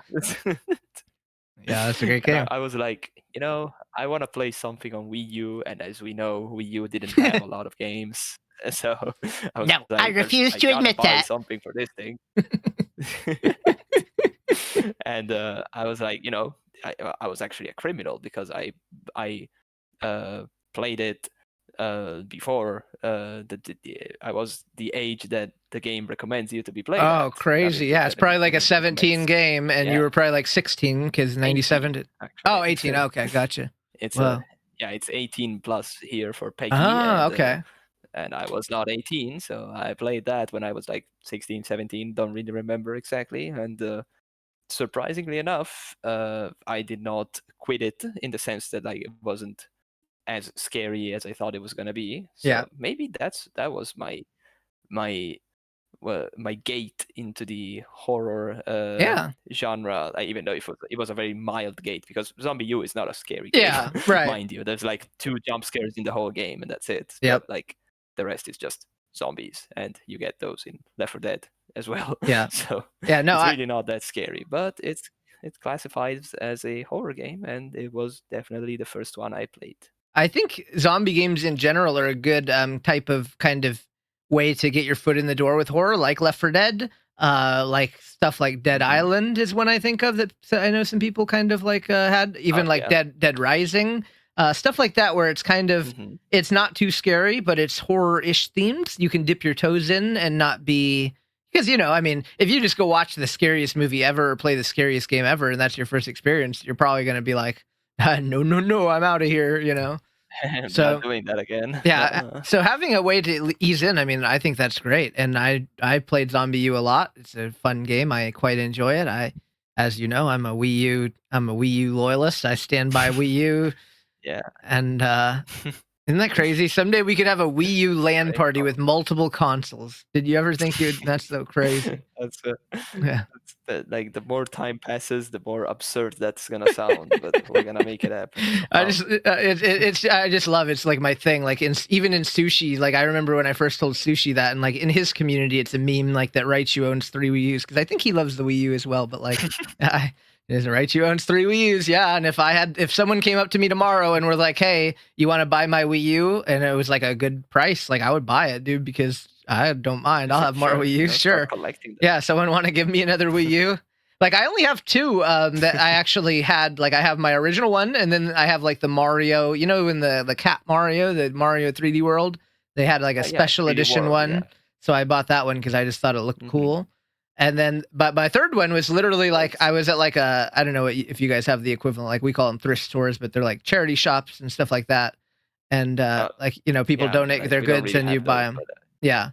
And like I found a Wii U for like, I don't know, not that much money. And I was like, well, I have 2 Wii U's, but like this is really cheap. Like it's very Like, why not? Why don't I just get a third Wii U? I just thought it'd be funny. Like, why not? What if one of my other Wii U's breaks or something? Like, I got another Wii U. You never know. So, and I feel like that would be the same in this year. If I had an opportunity to get a fourth, maybe I should make that a community fact. VaRAIety owns 3 Wii U's, and then I have to update it if I get another one. Yeah, like your Kingdom Hearts fact. As of 2025, VaRAIety owns 3 Wii U's. Then who knows what's gonna happen? I'm gonna be sent down the Wii U rabbit hole, going to look for what other special editions and stuff there are, and just start buying shit. I think I wonder how many Wii U games I have. You're lucky because there's probably not that many of them. No, there's not. They didn't really make a whole lot of limited editions. Yeah, they kind of because the console sucked. The console itself very early, so they were like, maybe not. Yeah. Let's move on from here. Thank you very much. Yeah. I own 36 Wii U games: Animal Crossing Amiibo Festival, Splatoon, DuckTales Remastered, Tekken Tag Tournament 2, Pikmin 3, Zelda Wind Waker HD, Lego Jurassic World, Rayman Legends, Rainbow Deluxe Edition, Mario Party 10, Scribblenauts Unlimited, Super Mario 3 World Zombie U, of course, Mario Kart 8, New Super Mario Bros. U, Nintendo Land, New Super Luigi U, Skylanders Swap Force, Bayonetta 2, and it also came with Bayonetta 1, by the way. That's the one that has both. Wonderful 101, Captain Toad Treasure Tracker, Paper Mario Color Splash, Donkey Kong Country Tropical Freeze, Super Mario Maker Ninja Gaiden 3, Zelda Twilight Princess HD, Xenoblade Chronicles Super Smash Brothers. So I think I pretty much have everything you could need for the Wii. I don't think I'm missing like any big, Wii U releases. I think I have most everything you would want to play on the console. Did I forget anything that you like on the Wii U? No, I think you mentioned pretty much every good Wii U game. Actually, did you mention Game & Wario? Oh, I forgot that game exists. No, I don't actually own that game. I do know of it, but it's like it's like WarioWare, but just less in general. But it was a fun game. I think by the time that came out, because it wasn't too early in the console. I think when that came out, I was already like, the Wii U, So, yeah, that's like, it wasn't super early, so it's like moving on to, I don't know, what was I playing at that time? That would have been like early. Overwatch wasn't out yet. 2013. I guess that's probably just grinding League of Legends ranked. Yeah, I think that's probably just in my League of Legends ranked grind phase where I got to get to diamond, and then I just got to sit and. Man, those were some miserable days when I would play hours of ranked every day. God damn, no wonder I was miserable. That's crazy. Oh boy. I'm miserable thinking about it now. I think about playing one ranked game and I want to do some very inappropriate things to myself. Yeah, that doesn't sound like super fun. Yeah, that's pretty bad. That's pretty bad. But then again, I don't know. Maybe I should get back in the League of Legends ranked grind. I don't know. We'll see. Maybe I just unleash something in myself. I don't know. I don't know. But I will not encourage you, but you do. All right. Thank you. So first horror game for me, what do you think it was? Oof. Well, okay. Actually, you already know. It's easy. I know the answer. Yeah. Tell me. But actually, was it your first one? Yeah, it was, right? Yeah. Alone in the Dark. There was nothing else that existed. There were no other horror games out, when Alone in the Dark came out. So there was nothing to compare it to. Resident Evil did come eventually, but I didn't get a PlayStation at launch. I was more of a Nintendo kid. I did have a PlayStation pretty early, but it wasn't my first console from that gen. The N64 was. N64 is such a great console. I love the N64, but PlayStation 1, never had that. Obviously. Wow, that's crazy. Oh, I got it. Someday, CHILEMEX. Someday, I'm going to enlighten you so good. I'm excited. Well, I guess you've watched some of my streams of N64 games, so you got to see some games. Maybe you had never... But I don't say that I prefer the N64 to the PlayStation lightly, because PlayStation is such a banger console. I mean, I own 265 PlayStation 1 games. I just checked, and I love the PS1. There's a freaking Alone in the Dark 2 port on the PS1. That alone makes it a peak console. But that would have been my first Alone in the Dark, and it was scary as hell. And then I played the other Alone in the Darks. I played some Resident Evil, Silent Hill type stuff as a young lad, but even then, Half-Life is not a horror game, but it was kind of in that scary realm. A lot of the horror-ish games I played were on the PC in the 90s, and then trickling on to those games that everyone played, playing more and more Resident Evil, like Resident Evil 4, I feel like is where everyone started playing Resident Evil, even people who had never really played it. What are any horror games that jump out at you? Like, I know obviously like Resident Evil, Silent Hill are like the big ones. Anything jump out at you from like that PlayStation 2 generation that you think of when you think of horror? PlayStation 2.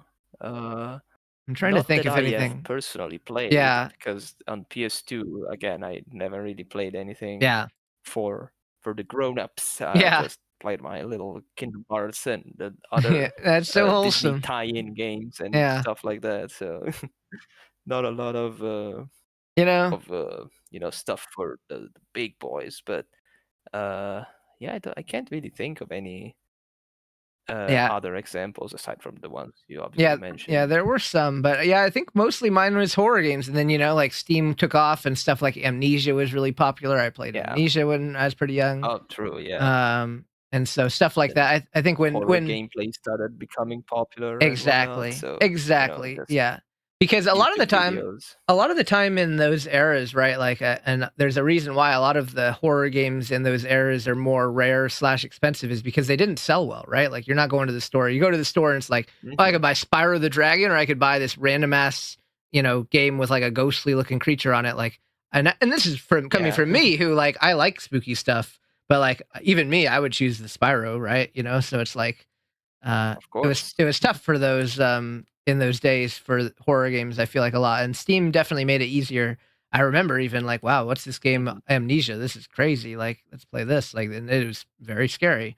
Um, Yeah, but yeah, the it's Wii had interesting. some scary. I mean, Yeah, scary. Like it like I don't know how scary they actually were, but I do remember a couple of yeah.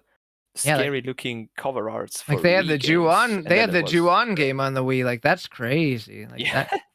That game was apparently like very bad to play, but it Yeah, did scare me, like watching video gameplays, because I never played yeah. it The myself. But atmosphere. I mean, I that's what understood it's the about. Yeah, and I mean, yeah, like. and same.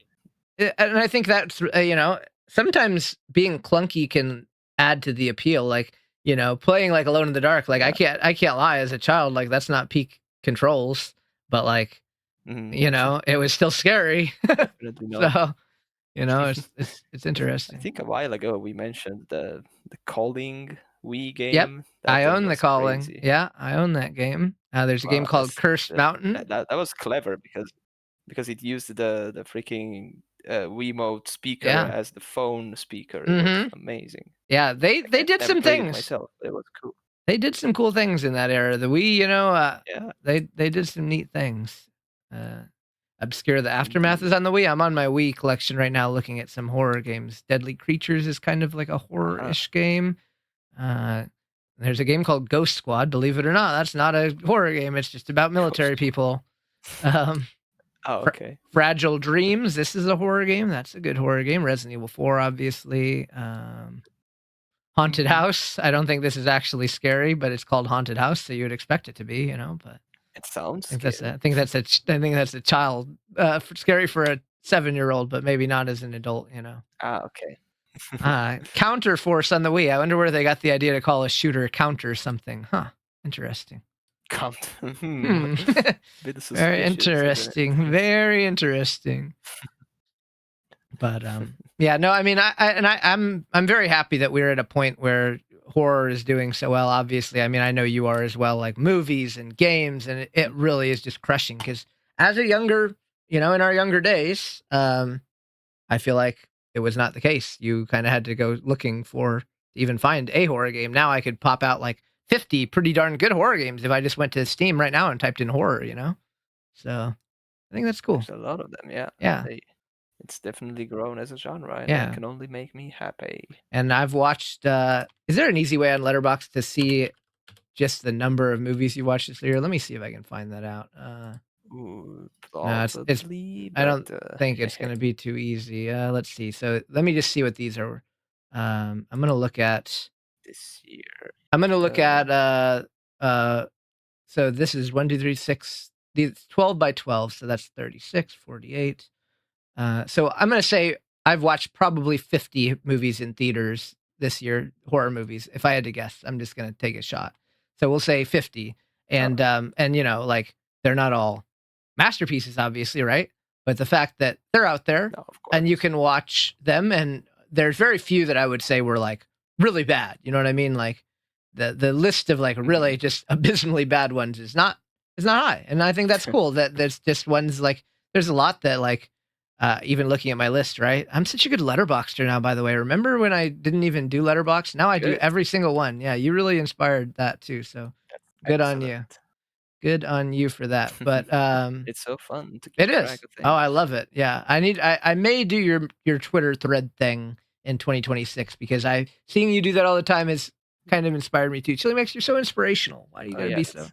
inspirational? That's fun to do Yeah, too. it Yeah. is. So but yeah, I think that's really cool that like, there's just a lot of it out there and you can watch it and, maybe not have your mind blown. There's only a couple of movies this year that have really blown my mind, but I like the fact that there's been a lot to just kind of enjoy. And that's Yeah. awesome. And I Mhm. enjoy how mainstream-ish the genre is. And it feels more mainstream, but it's not like Marvel movies or something, right? It's not that mainstream. Like 95% Of of the course. movies that I watched this year, if I went up to like a random person, they'd be like let's just watch like I'm gonna go and I'm gonna select something here on the list. Like Woman in the Yard. That was a pretty good movie. Like 90% of people won't know what We that never is. got that Yeah. here. That's so sad. And like Drop, the movie with the Sabrina Carpenter song. I That never one was watched more that one. popular. It was good. It was good. But like, yeah, it's interesting that it's not too mainstream, but it's becoming more mainstream that we can actually, get a bunch of movies and stuff to enjoy. So it's Mm, pretty cool. So it's great. Yeah, that is I my agree. experience with horror games. Starting out on the PC as a little alone in the dark, terrified gamer child, and from there it's funny because the only game I'd probably played before that was like Mario and Commander Keen, and then I freaking went to freaking Alone in the Dark. That seemed like quite the difference. I'm just saying. So Yeah, it's quite a jump. yeah, it's quite scary, dude. Even the Shift stupid, of genre. the stupid looking zombies were scary as a 5-year-old. Okay, they were really scary. I'm sure, yeah, Now but we now we laugh at "Hey you" and "Hi guy" and "Morning sir," but hey, at the time it was "Oh morning, fuck, it's sir. a monster. The zombie's coming to get me. Oh shit, dude." So that's how it I goes. can't imagine being scared by that, but I guess it happened. Yeah, it's funny how it works. So anyway, I've got two more notes here on my pad, and then we can get you off to enjoy the rest of your night. But the next one I have is what Okay. movie, and horror specifically, what movie would you want to see in theaters that you never got to? And that can be an older movie or a newer movie, something you never got to see in theaters that you would like to. But And more than well, one answer is okay. first I of all, I have one big answer, but there's many, obviously. well, the first big answer, like if I had to pick one, like out of the question, absolutely 100% Scream, the first one Uh huh. from 1996. Yep. And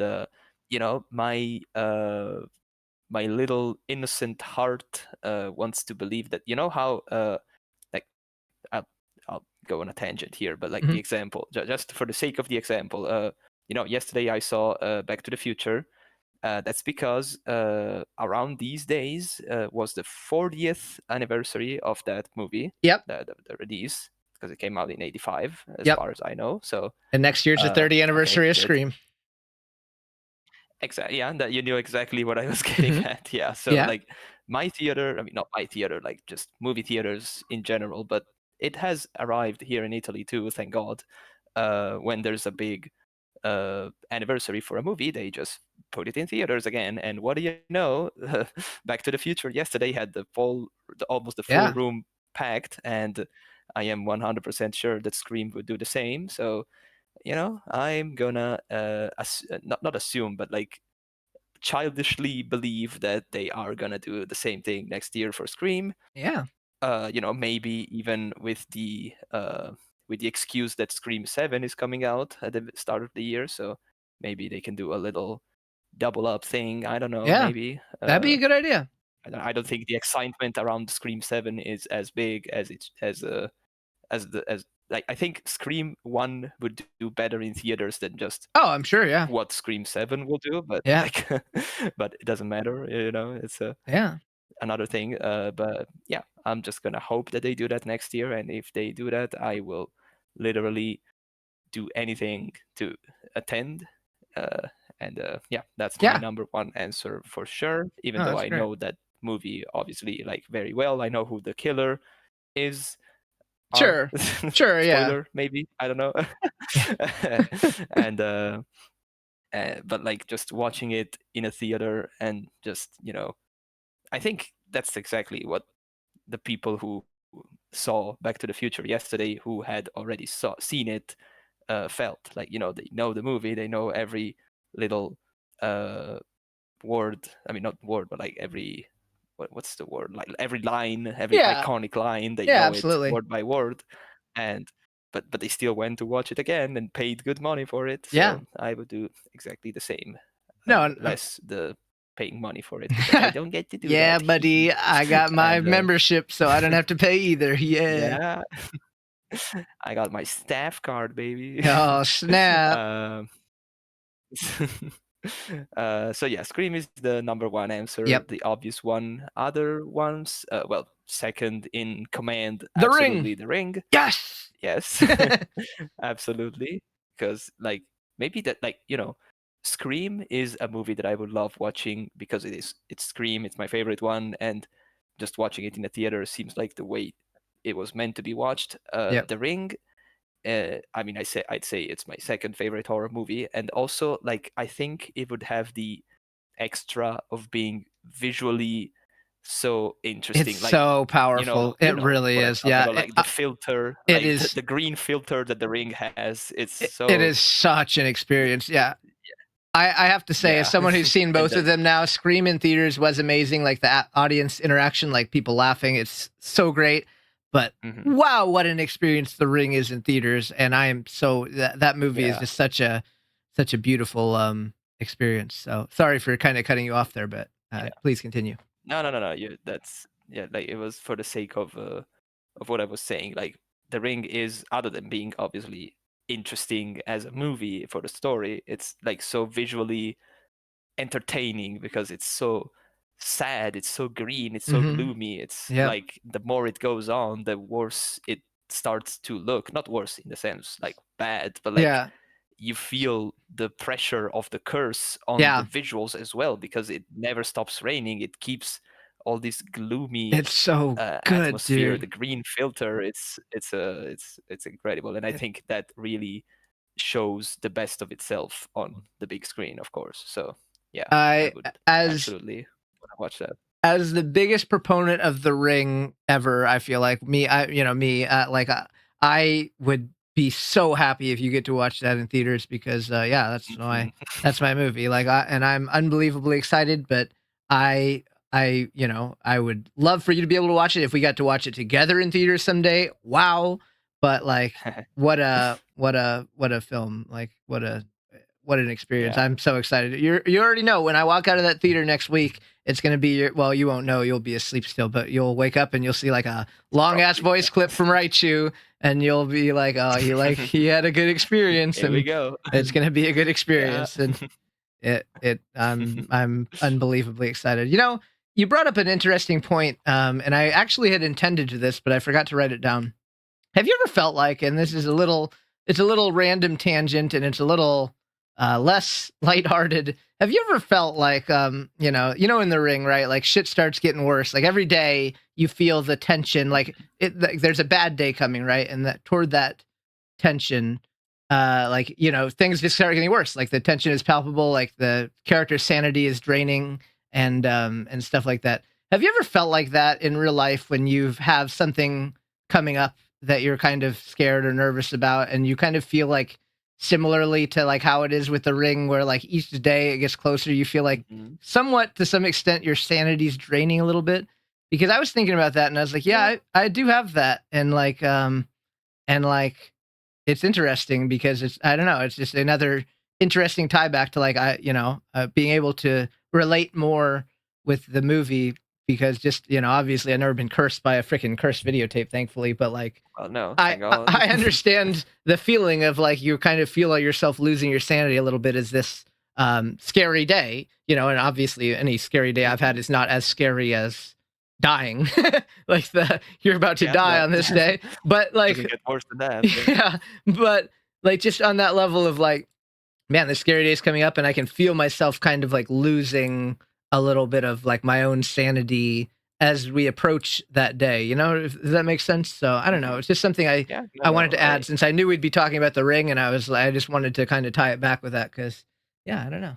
I feel like that sometimes. yeah, no, I definitely understand what you mean and like Yeah. what kind of experience that is actually, because Yep. like I can't really think of an example of when this Yeah. would have happened to me, but I can definitely relate to the feeling. And like, obviously, like at this is not like something you can control, but I feel like the weather is something that makes it 10 Hmm. times worse, because for some reason whenever you're having like a terrible set of days, like I never have, at least from my memory, I've never had a terrible set of days when it was all sunny and Hmm. and like nice weather. It was always like the gloomy, Yeah. terrible, rainy days. So and Yeah. and that's what the ring exactly goes for That is. as Yeah. well. So it's Yeah. No, I am that's very influenced interesting. by weather. So Yeah. yeah. No, that's really, I mean, that is what it is. And it's interesting. As a kid, I don't feel like the weather aspect of, the first time I watched The Ring, I was quite young, and I don't know if the whole gloominess really resonated with me as much as when I watched it when I was older, you know what I mean? So, it's very interesting how Mhm. the weather does that. And, I'm from San Diego, which is kind of a city known to be kind of pretty much sunny year round, so I've never had, like, the super gloomy weather. And, here in Las Vegas, we have a little bit more winter where it gets gloomy, but there's still kind of sunny. So I don't necessarily deal with that as often as you might. Um, Mhm. but it's interesting. Like I can still feel it even now as summer winds down. I mean, I know summer's over, but it's still sunny here. It's still what's the temperature right now? Yeah. 80 Fahrenheit to Lucky. Celsius. It's still 26 degrees Celsius, and I'm wearing the minimum amount of clothing I need to survive, which we won't get into that on the podcast, but like it's still warm. But yeah, Yeah. so um Mhm. sorry, my head got a little funny there. I'm trying to think what I was even trying to say. But anyway, yeah, gloomy weather bad. I agree. So true. Yeah, yeah, the way it can coincidentally relate to how your just week basically is going is scary sometimes, It but is. I've definitely experienced that Yeah. in the past. So Yeah. yeah, So I get you. it's interesting for sure. Well, what do you? I don't know if you actually would ever be able to get mine. I don't know if you even know that I like this movie that much. Well, maybe you. Well, yeah, maybe you do know. I wonder if you would you'd be able to get mine. Probably Mm, not. It's like the old. movie that Or you'd want to yeah. see in Mm-hmm. Yeah. theaters, It was and that you before I was haven't had the born. chance to Yeah. before you were born. Oh God. Hmm. I'll give you one Before guess, you and were I'm born. aware that you might not be able to get it. And it's kind of like, I mean, it's a hard question because there's a lot of Hmm. movies, but I think That's there's also only the thing. one Yeah. time that I mentioned it because, well, I guess this will probably make it too easy, but Otterly made a meme of it, and I was very excited. Um, Oh if you even God. remember the meme Oh, the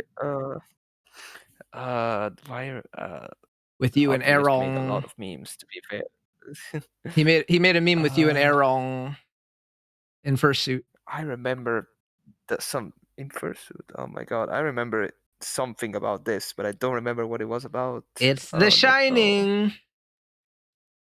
Oh right. Oh yeah, the twins. Yeah, Oh okay, yeah. I get I you. I'm a I massive get you. fan of The That's right. Shining, and I think it's such a great film. That's one that I probably also watched at a too early age. That I didn't really think about putting for that question, but definitely one that influenced Hmm. my love of horror. It's just so atmospheric, and um, but it's funny because most of the movie, and I think you've watched The Shining. I think. I have watched The Shining Okay, in okay. theater as well. Oh, lucky. Whoa, see, well, now I get to be jealous of you for something, Not when it came sissy. out, of course, but like, Yeah, you were negative yeah, at least I 15 can or have one something when it came out. victory. You got me. Yeah, you beat me. But it's funny because like that's like a horror movie where a lot of the time not much is happening, right? So as a kid, like you might not be Yeah. scared. There's a funny story. So my mom always tells me this story. She loves telling this story because it's funny. But like her and her sister, she has an older sister, and so her when it came out, her and her older sister and her older sister's daughter, so her niece or my cousin, who was like 4 years old at the time. Her sister took her niece, 4 years old, to watch The Shining. And I remember, like, my mom always says, like, God. My mom's like, that's so, like, stupid. Like, why would you take your 4-year-old? And, like, that's appalling. Like, but I'm like, Mom, realistically speaking, right? Like, if you're 4 years old, you don't really know bad things are going on in The Shining. It just looks like fun. The kid's riding his bike around the freaking hotel, and, like, they're just kind of chilling. Like, I know, like, obviously there are scary moments, but a lot of the movie is just like we know because, like, we hear scary music and it's like ominous and stuff, but, like, it looks like as a kid, you're like, oh, cool, like a hedge maze. Like, that's cool. Like, oh, there's some little kids. Like, we know they're ghosts, but, like, I feel like as, like, a 4-year-old, you might not even process that it's, like, a lot of, there are certain parts, obviously, that are horrifying, but, like, a lot of it's just like, oh, they're just, like, in this hotel. Like, that's cool. So I'm like, I don't know. It's not like you're watching, like, Michael Myers or something where it's like everyone's getting stabbed every 5 seconds. It's an atmospheric movie. Yeah. But did I tell you that, like, there was so many children at my Scream showing, and I was like, why are you bringing your 5-year-old to watch Scream, dude, at the theaters? Is that like, even legal? I mean, so in the US, it's like you if you're over 17 is the age. We don't have the 18 one. We have 17, and if you're under 17, you can go with the parents. So the parents can bring whatever stupid ass children they want into the fucking horror movies, and it's very stupid. It's very stupid. We have that for like for 14 and over, you have to be at least 12, and you have to be with a parent, and for 18 and over, you have to be at least 16 and have a parent. That's good. That's way smarter. 7 and watch Scream. You have to be at least 12. That's good. Okay. Well, yeah, that's good then, because I don't know. I just remember us, like, this theater is packed to the brim, and, like, half of this, not half, but, like, a lot of the seats are freaking, like, 7-year-olds. And I mean, I know what it is. Like, the parent really wanted to watch Scream. It's like if you had a child and you had to watch Scream, and you're like, well, I'm fucking taking my child because, like, I have no choice. It's either I don't get to watch Scream or I take my child to Scream, So it's like, I get it, but also, like, fuck off, parents, So I don't know. Well, if that's the choice I have to take, I hope my child loves Scream, because they're coming with me. I'm sure CHILEMEX Jr. would love Scream. I mean, they would have good taste, I'm sure. Right? But yeah, that would be my top choice, I guess. I got to see Scream, thankfully. The Funhouse would have been up there, so I marked 2 big ones off my list. And The Shining is atop the list. Anything else? I mean, thankfully, in those years where stuff like The Grudge and The Ring came out, I was able to see them in theaters because I was of age. So lucky me. Would be amazing too. Yeah, what a great theater movie. That movie is so scary. I'm trying to think if there's, I mean, I guess seeing Sixth Sense in theaters would be pretty cool. That's high up on my list because like I said, it's memorable to me. So that would be high up on my list. The Shining's the top. Anything else? I mean, I don't, it's not really horror, but like, I don't think I watched Scary Movie 3 in theaters. I don't think I did. So that would be cool to watch in theaters. Yeah, me neither. Let's see. So that would be fun. Yeah, that would be great. I mean, I guess the original It would be cool to see in theaters. I've watched 17 in theaters twice now, obviously, but the original It would be pretty cool. Although very freaking long, and long movies, it's hard. You got to really lock in for that. Anything else that I'm forgetting? I guess I like talking about more recent movies. Barbarian would be cool to see in theaters. I'm a big Barbarian fan. Oh yeah. Barbarian. But like freaking Stay Alive, Truth or Dare, like I watched those in theaters and like it was such a great experience. Would I do it again? Absolutely, but I've already seen them. Yeah. Oh my God. What a great theater experience. And me getting out of that theater, and me and my brother went. I remember it very well because I don't at that time, like, and I still don't. My brother lives away from me, and like he has a job and stuff, so I don't see him all that often. And I remember, like, we didn't go to a lot of movies, but we went to that movie, and I just remember, like, being a little dumb shit after and, like, doing the little smiling thing at him and stuff and saying Truth or Dare and thinking I was so funny, just being so stupid and funny. And, he's, like, my little brother, so it's, like, you got to, like, be mean, like, a little bully a little bit, and, like, I'd be doing this stupid shit, so. You got to scare him. You gotta be like, hee hee. Yeah, exactly. So. Funny prank. I've been fortunate that I've seen most horror movies that I would want to, I think, just at least from like the last 20 years, because if I wanted to see them, I just went to them. Like Silent Hill. I love the Silent Hill movie. I'm a big fan, and I know it's kind of got mixed reviews, but I watched that movie in theaters 3 times. I'm a big fan of that movie. Even Resident Evil, the original one, I watched that in theaters. So yeah, I think let's say Sixth Sense, Shining, Barbarian would be cool as a newer movie. I watched Hereditary. It was still disappointing, unfortunately. Midsommar would be cool. I didn't watch Midsommar in theaters. Midsommar. Oh, I wish I could have watched that. That would be a great. It was out in theaters when I could have as well. There, I just fucking slacked. Yeah, that's where I'm at too. So unfortunate. You know, I think it's like there's certain time periods where, you know, and it's just interesting how it goes. Like you're just whatever that mindset you're in at the time, you're going through shit, whatever it may be, and then you just like miss certain things from that time period just because at that time, you know, you just weren't in the mood for whatever reason. So it's like, all right, I missed it. Yeah. But that'd be a good one. But yeah, so that's my answers. So I have one more wonderful question for you, CHILEMEX. Are you ready? Oh boy! All right, your favorite. I know. I think I am. It was gonna. I know you'd be like Raity's gonna say something nice about me. Oh no, it's actually a real question. Don't worry. Oh, okay. Favorite in the last 5 years. Favorite horror movie in the last 5 years. Oh, that came out. Brother. You know, we talk about classics a lot. So, what is your modern masterpiece? Of the ones that came out in the past 5 years. Yeah. So 2020 to 2025. Yes, exactly. And I have to choose one? No, I mean multiple's fine. You know, if like you know, I can go down my list. Like Barbarian is right up there. I love Barbarian so much. So it's high up there. Obviously, like going through my favorite movies that I've shared with you, The Substance is way up at the top. Bring Her Back is way up at the top. Yeah. Even Talk to Me is way near the top. I mean, I watched that in theaters. Great film. And so that's a few. There, I know there's a lot of great options, but those are some. I mean, Weapons, obviously, I don't need to say is obviously a classic. Yeah. So I don't know. Do you? Those are some of mine.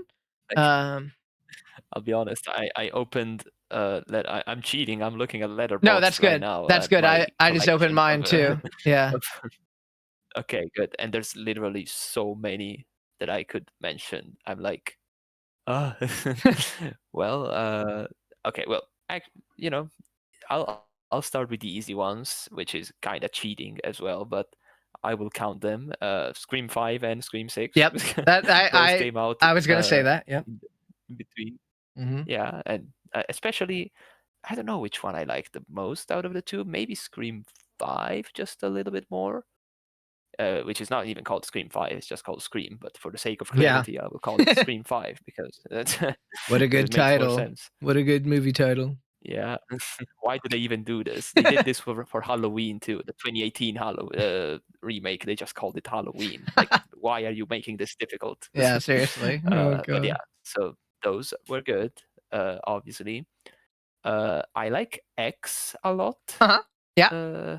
I remember you watched the trilogy. You sent me, I don't know, a voice thing or something, and you said, "Right, I'm gonna be late to the stream, or I'm gonna miss the stream because I have to watch Maxine and everything." And I was like, "No, you do you, boo. That's good shit." We had a marathon. Yeah, no, that's amazing. I've never seen something like that in our theater. That's we had so X, cool. Pearl, and Maxine one after the other. Yeah, that's amazing. Yeah, I'm jealous. And they were all very good. Yeah. Then we have. What do we have? Well, Terrifier is a weird case because like I recognize that it's not the smartest, wittiest, and most clever movie you can watch. Like it's just, you know, free violence, extreme violence, which I normally don't even like in movies. Like not when it's just for the sake of it. But I don't know. There's something about Terrifier that just kind of, I don't know, feeds my psychopathic side. I'm right there with you. Yeah, that's got to be up there because I mean, like I didn't even really know much about Terrifier other than like Reddit liked it and stuff, and then I watched like both of them. I think when did I watch the first two? In 2023 maybe, or early 2024, like not that much before, you know, number 3 came out. So I definitely feel that you know me. I mean, you and I talked in depth a lot about Terrifier and Art the Clown. So yeah. So that's a perfect example. Then, of course, we have the two Smile movies. Maybe Yep. maybe those are the most notable ones. Yeah, what for year me, did Smile these 1 5 come years. out? Smile. 2022. Yeah, Oh, 2022. wow. Yeah, Smile, let's just talk about Smile, because Smile is it's the first movie that gave me feelings of The Ring since The Ring, in terms of that kind of flow of the movie. What? And I remember, I mean, I adore Smile. And I like Smile 2 also. I liked number 1 more for certain reasons, but I mean, obviously I quite love both. But yeah, wow, I forgot that's in the last 5 years. I mean, yeah, that's got to be right at the top of my list. Yeah, both of them. wow, Absolutely, yeah. yeah. Then we have Talk to Me, which is a great example Yep. of a very unique movie What for a the film. production and Yeah. everything. Yep. I mean, I'm sorry, I'm really not answering No, the question now. I'm just I at the appreciate ones it because you're helping me, because like how could I forget Smile? I love Smile, so you're actually helping me a lot. So thank you. Oh, this one, this one is from a series that, surprisingly, at least from my own memory, I don't think we talked about this series a whole lot, but it is a series that I do enjoy a lot, actually. And the movie in question is Evil Dead Rise. Oh, of course, yeah. I enjoy Evil Dead. Yeah, I watched the first time I ever watched Evil Dead. I was not anywhere near when the first, like, I watched Evil Dead 1 and 2 and I was probably like 16, so mid 2000s. But yeah, definitely I have a lot of memories of. I remember when Evil Dead Rise came out and I was like, nostalgia. Like feels nostalgic. Yeah. So yeah, very very good choice. It's pretty good. I forgot that came out too. Yeah. Yeah. And then there's The Substance, which we don't need to say anything about The Substance. That hasn't been said I could just play your 9-minute voice clip and soak it all in. It's absolutely incredible. And as far as very notable ones go, I think for me, well, yeah, there's Bring Her Back as well, which was great. Yep. And Weapons, both of them, the two ones from this year, basically. And yeah, those are the ones that jump out the most for me, I would say, because then there's the other ones that kind of that I still enjoyed, but maybe were a little bit underwhelming for me, like Longlegs and Megan 2.0, because that was barely a horror movie. It was not a horror movie at all, actually, which is unfortunate. Then what else? Well, I had one that I know that I know we both like, but also I realized, well, the first one came out more than 5 years ago, but the second one technically came out, and the third, but that's Quiet Place, which I know you enjoy Quiet Place, but I cannot believe Quiet Place 1 came out 8 years ago, dude. If you would have asked me to guess, I thought it was going to have been like 5 or 6 years at most, but wow, we're old. That's crazy. That's insane. But yeah, Quiet Place, always good. Obviously, I think we both, I think you watched, I don't remember if we talked about the new Quiet Place, the newest one last year, but day one, I watched it was fine. I think I like it less than 2, and I like 2 less than 1, but it's still a series that holds a special place in my heart, I think.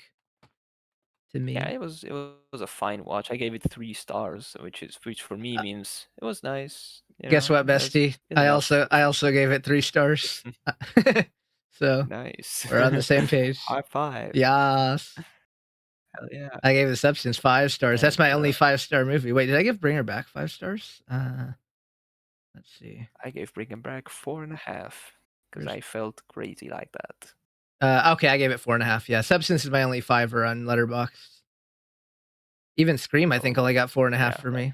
Weapons got 4.5. The Ring will be getting a 5. I'm sorry to say. Spoiler alert. Well, yeah. That's out of the question, of course. Yeah. But so many games. I mean, movies. So many movies. Games. These are not video games. Some of them are games. Oh, a Smile game would go hard. No, it'd probably be bad, but I'd want it anyway. We got the Terrifier game coming soon. True, yeah, I still have that in my. I really hoped that they were going to have an online multiplayer. It would have been cool to play that with you, but it's only local multiplayer, sadly. So we got to go to Italy, I guess. I guess I got to go to Italy to play Art the Clown with you. But yeah, it was supposed to come out in October. I think it got delayed because my pre-order. I have the collector's edition on pre-order, and it got. Let me see if it actually shows even a date. Let me see if it shows a date that it's supposed to release. I don't actually believe whatever date it says, but we can see what date it says. It says, oh God, doesn't even say a date. Oh, November 21st is what it says, but I'm not sure I believe that. So we'll see. Maybe November 21st or maybe never. Who knows? Never, no. You gotta get the video game. Yeah, I don't know if I sent. I'll show you just so you can see. I think I sent you the collector's edition before, but here I'll post it in the Discord so you can see what all the stuff it comes with. But looks pretty cool. See. Oh yeah, you remember this? Yeah, you get the little pin things. You get the gloves. I can wear art gloves. Arcade game. Yeah, so I think gloves are gonna go crazy. I think this is one of the things where it's like I don't expect the game to be great, but when you get something made from a series that means a lot to you, you're just kind of like happy, that it has something.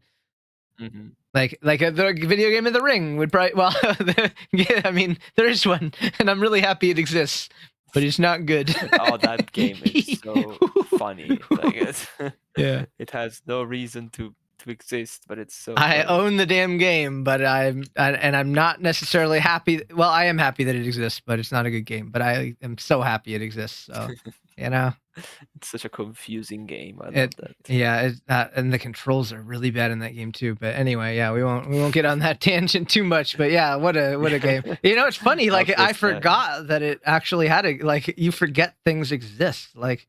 That exists. It's on my shelf 10 feet from me from now. I've sent you pictures of it before. But, it sits there. It's there forever. But yeah, I think we've been eating good. A lot of good horror movies in the last 5 years. And I think the fact that there's, we can't, I don't know about you, I can't really narrow it down to one very confidently.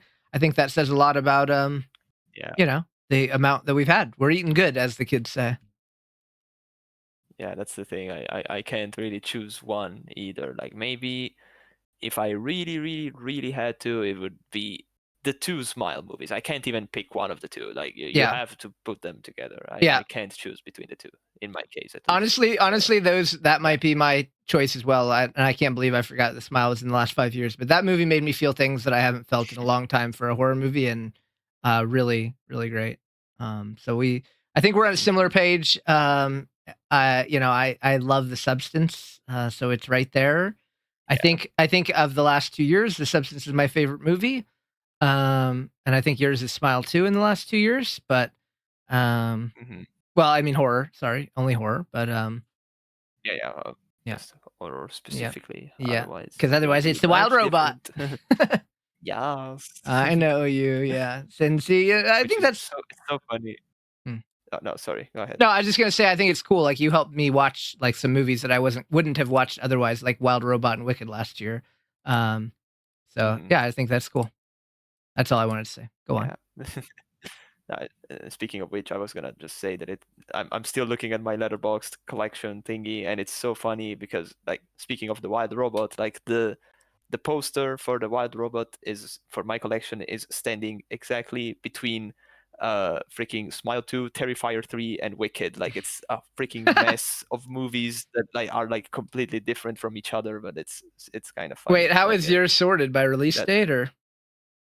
Release date, yeah. Oh wow, see that's nowhere near my. Well, it's like 1, 2, it's 4 away from Terrifier for me, and it's 9 away from Smile 2. So that's crazy. What the heck? It's next to Heretic, which I don't think you guys got that movie, and it's next to Speak No Evil, which I think maybe you did get, but we did get Heretic, but I didn't watch it. Oh, it's good. Oops. Good.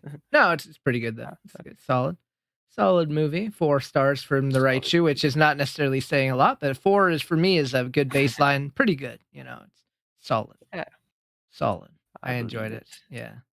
And my critiquing is like for me, you're like 3 stars. Oh, it's pretty good. For me, 3 stars means like I fucking hated this movie. This movie was like Civil War was the worst movie I've ever seen. I gave it 2 stars, which is like the biggest insult of all time. Oh, I gave it 2.5. Wow, I was generous. Wow, I was very bored for that. Yeah, I was so bored. Yeah, that's where I was at. Yep.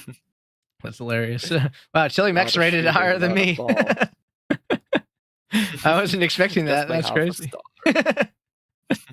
Oh gosh, good times. The crucial half star. Yeah, you know, you gotta get a good rating from CHILEMEX. You give your ratings are they're a little tougher. So if you get a 2.5 stars from CHILEMEX, that's pretty good. You know, I gave Megan 2.0 at 3.5, which is probably a little generous, but that was watchable. I gave it 3, and I freaking love Megan, but Yeah, I gave it 3 stars. yeah. That movie was just. I think 3 is probably closer. Yeah, I think honestly 3 is probably closer to actually how I feel. You know what I'm excited for? You know, and sorry, this is a random tangent, but the new 28 Years Later is coming. I think in January the next one's coming or something. I saw it was quite soon, and I'm pretty like, early, oh yes, baby. Yeah, I'm excited. That's got to be in my top. I mean, I'll comfortably say it's for sure in my top 10 of the year. Quite enjoyed it. I don't know about you, but I think you gave it 4 stars. I enjoyed it a lot too. Yeah. I gave it 4.5. So, oh, wow. I don't know why I didn't mention it before, but yeah, it was very good. No, it was a great film. Yeah, I gave it a 4, but it was a strong 4. My 4.5s are so rare. Like, I've only had 3 this year, which are Bring Her Back, Final Destination, which I really enjoyed the new one, which I don't know if it necessarily actually deserves 4.5. Oh, wait, I gave it 4 of them. Good Boy, which is just an emotional movie for me. I loved it. And Together, because I really enjoyed that. So those are my 4.5 stars this year. And I'm not sure Final Destination deserves it on reflection. It doesn't stick with me as much as the others, so maybe you bump down to a 4. But you know, just reflecting. Just reflecting. What is your favorite movie of the year overall so far? So far, or your highest rated, however you want to. Over here, like over here, and I know that that's not the case for America. Sonic 3 came out on the 1st of January 2025. True. So technically, that would be my movie of the year so far. Yeah, because it's still my favorite one. Yeah, not even technically, but just literally. If we count the original, yeah, but if you count the original release date from America, which is 2024. My favorite of the year would be, well. Also, sorry, I realized Weapons had 4.5 stars as well, so I guess I gave it out. So I guess those would be my top 5. Good. But yeah, great movie, obviously. If I had to just follow my Letterboxd ratings, excluding Sonic 3, it would be The Bad Guys 2. Okay. I can agree with myself. Great movie. One, so yeah, really fun. Yeah. Really fun movie. Yeah. We talked about it, I know. It has a lot of Orange is the New Black representation, so for me, that's a win. Yes. Automatically. That's one of the shows... I guess. Oh, go ahead. I don't know if I was going to spoil that or not, in case anyone has not seen it yet for some reason, but it has Sabrina Carpenter in it. Oh, yeah, true. True. I don't know. I think that's not a spoiler. That's fine. Yeah, but I was just gonna say, small thing. I always get hyped for any and that's one of the shows where if I see any Orange is the New Black person in another show or like a voice, I get excited because I don't know, that show means a lot to me. I like it a lot. It's a great one. Whenever I see one of them queens, I'm like, yes, baby, getting more roles. Yes. Fuck yeah, you know. So I don't know, just nice to see people thriving when they did something that I really liked. You know, I'm like, I'm happy they're getting more roles and stuff. And I mean, I don't know. I feel like probably being in Bad Guys 2 probably pays good. So, you know, they're kind of slaying. So. Oh yeah, probably. Yeah, it's DreamWorks. They got money. They're not the worst. Yeah. Yeah. I mean, they might be cheap asses probably, but they still got money.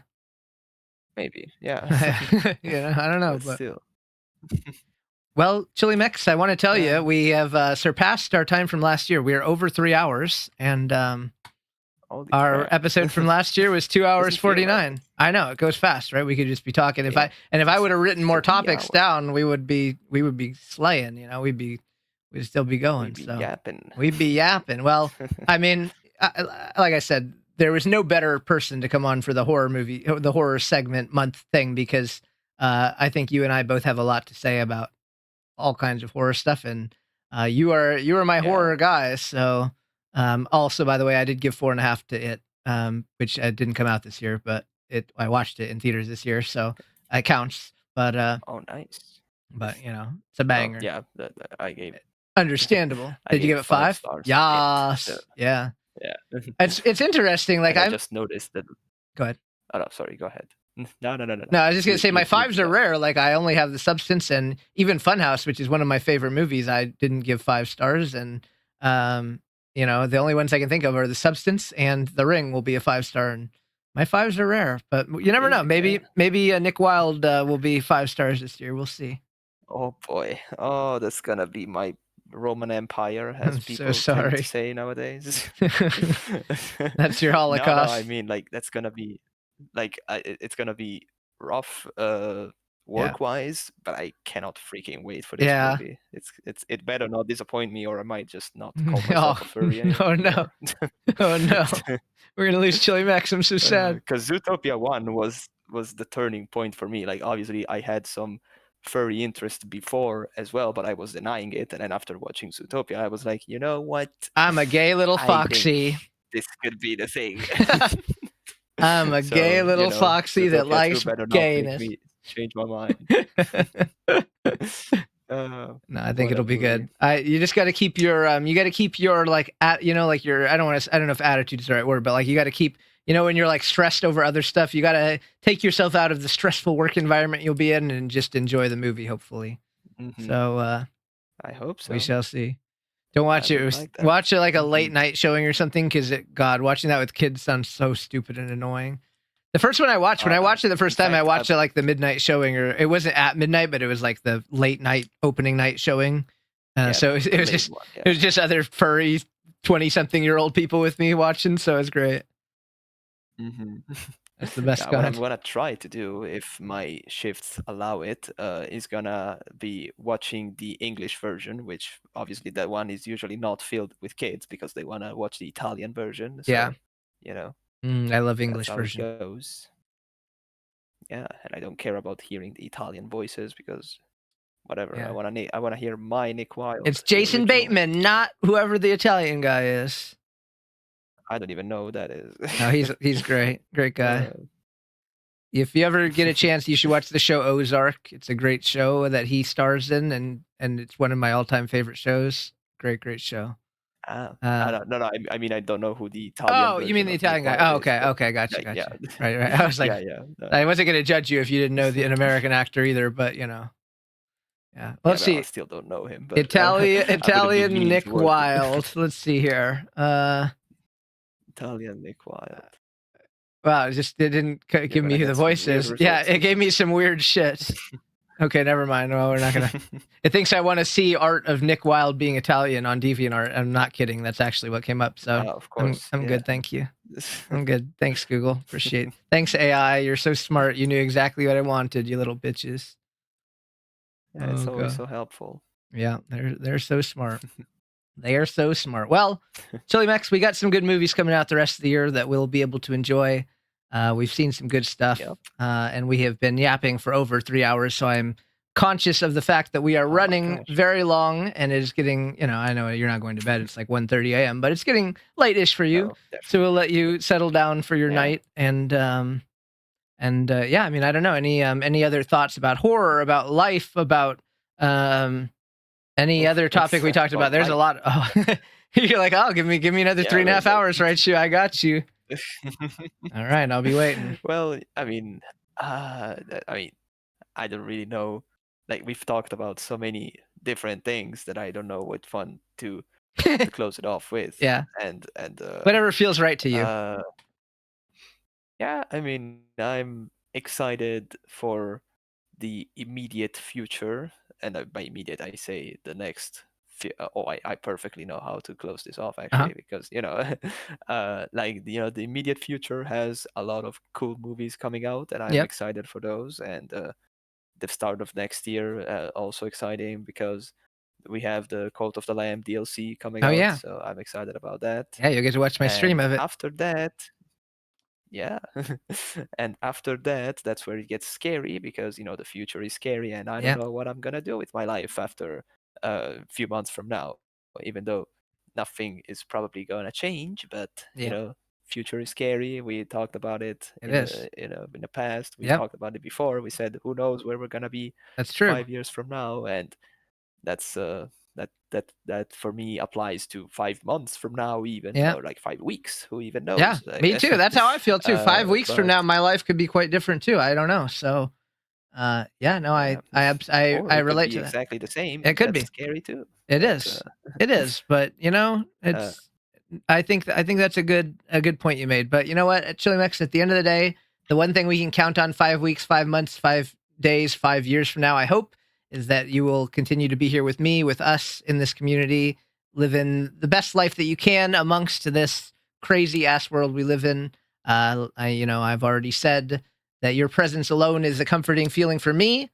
I went very in depth talking about that enlightening realization I had earlier, which very interesting. Still, I'm going to be thinking about that for a while. But we've got that comfort. We don't know what the future will hold, but I know it will hold good things for me because you will be here, and many other important people in our lives will be here, and so we can look forward to that at the very least. I hope. Yeah, at least and I will. I see no reason for me to not be there, at Yep. least in the community that is. Yep. So, I'll be looking forward to that as well. And if you weren't here, I mean, that would, because you gotta have something to look forward to. exactly. And I think that, that's the whole reason why I had those streams. And, I always say the story, and I guess maybe someone somewhere hasn't heard the story of how ChileMex saved the stream in 2020, because I wanted to make sure that there was something for him to look forward to in a really shitty time.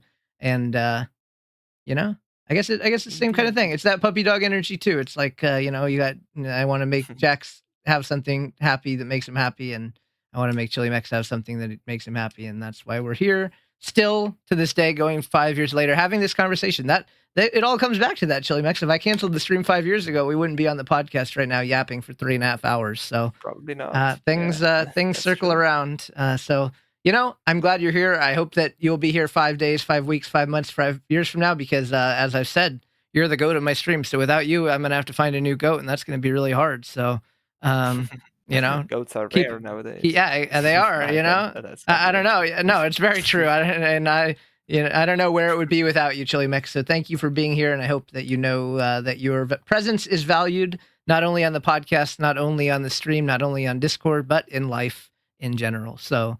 I will continue to work to prove that point to you, which we have talked about extensively, that it's not an easy thing to do, but I will continue to work toward that because I feel like it's something worth doing. And I'm someone who's a little bit stubborn, so when I set my mind on something, I tend to go for it. So, we'll go for it. I admire that. Thank you. I appreciate I'll tell you that. Thank you. I appreciate admire the stubbornness, so to say. Exactly. Thank you. No, I appreciate that. Absolutely.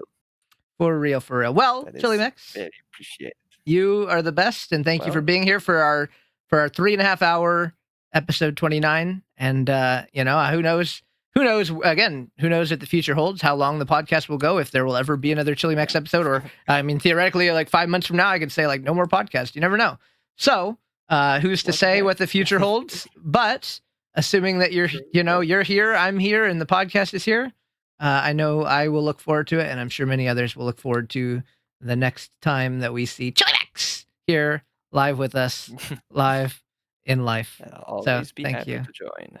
I appreciate you. Honored to be the second guest for the first time. I mean, the first second time thing. You know what I'm trying to say. Fun fact: you were also the second guest for the first time, and you're all because you were the second guest on the podcast ever, and you're also the second time. Whoa! You got both titles. Truly, what crazy, mind blown. Yeah, yeah. See, I just fixed your little speaking error. I fixed it. I made it. See, I got your back, buddy. I got your back.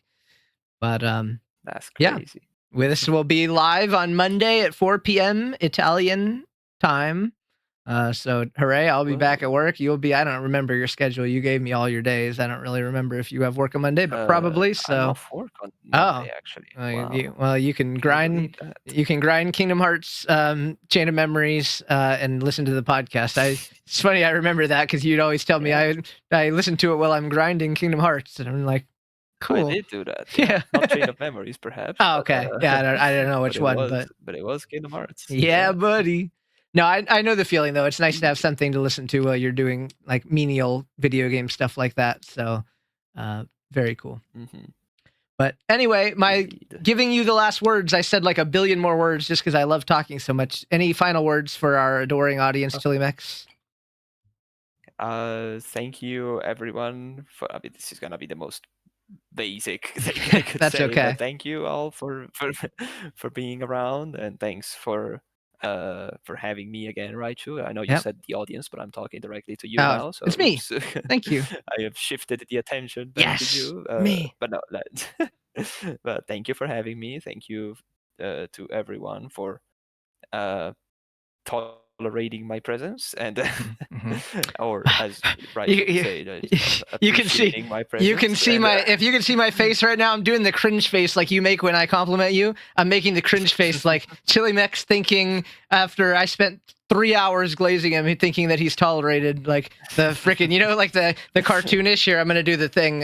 You can't see it because you're not looking at my thing, but when I turn red and I be angry, that's me right now on the podcast. You'll see it when you watch it. Yeah, I'm so angry. Fuming. Yeah, I'm fuming. And I usually I wear the hoodie in the podcast, but I was naked today for you in the podcast. So like, that's gosh. True. That's true appreciation. Yeah. Yeah, you're naked too. I'm looking at the screen. When am I ever not naked? Yeah, that's those so are real. Gonna be my final words. When am I ever not naked? Says CHILEMEX. Oh, that might be a good name for the episode. No, it's too late. I already got the name of the episode locked in. It's too late. All right, CHILEMEX. It's like the subtitle. Thank you. Yeah, well, that's a good one. Oh, you're so right. Well, I got 4 days to figure out the title. I'll think of it. Don't you worry. Yes. We'll make it good. Yeah, you'll figure it out. Yeah, we'll make it good. You just say you don't have to do all the brain power stuff. You just hang out. It's great. You just chill. I'll just chill. Well, thank you, CHILEMEX. We appreciate you immensely, especially me. Everyone appreciates you, but I don't think, and I'll be honest with you, I don't think anyone appreciates you more than me. And if someone out there does, I will fight them to the death right this very moment. And yeah, good luck. So, if that person's out there, I'm shocked because I'm pretty aggressively appreciative of you. Aggressively appreciative. That's an interesting thing. Aggressively appreciative. That's me around you. Yeah, it is. Yeah. But yes, thank you, CHILEMEX, for being here. And thanks for always being here. And thank you, audience, for always being here as well.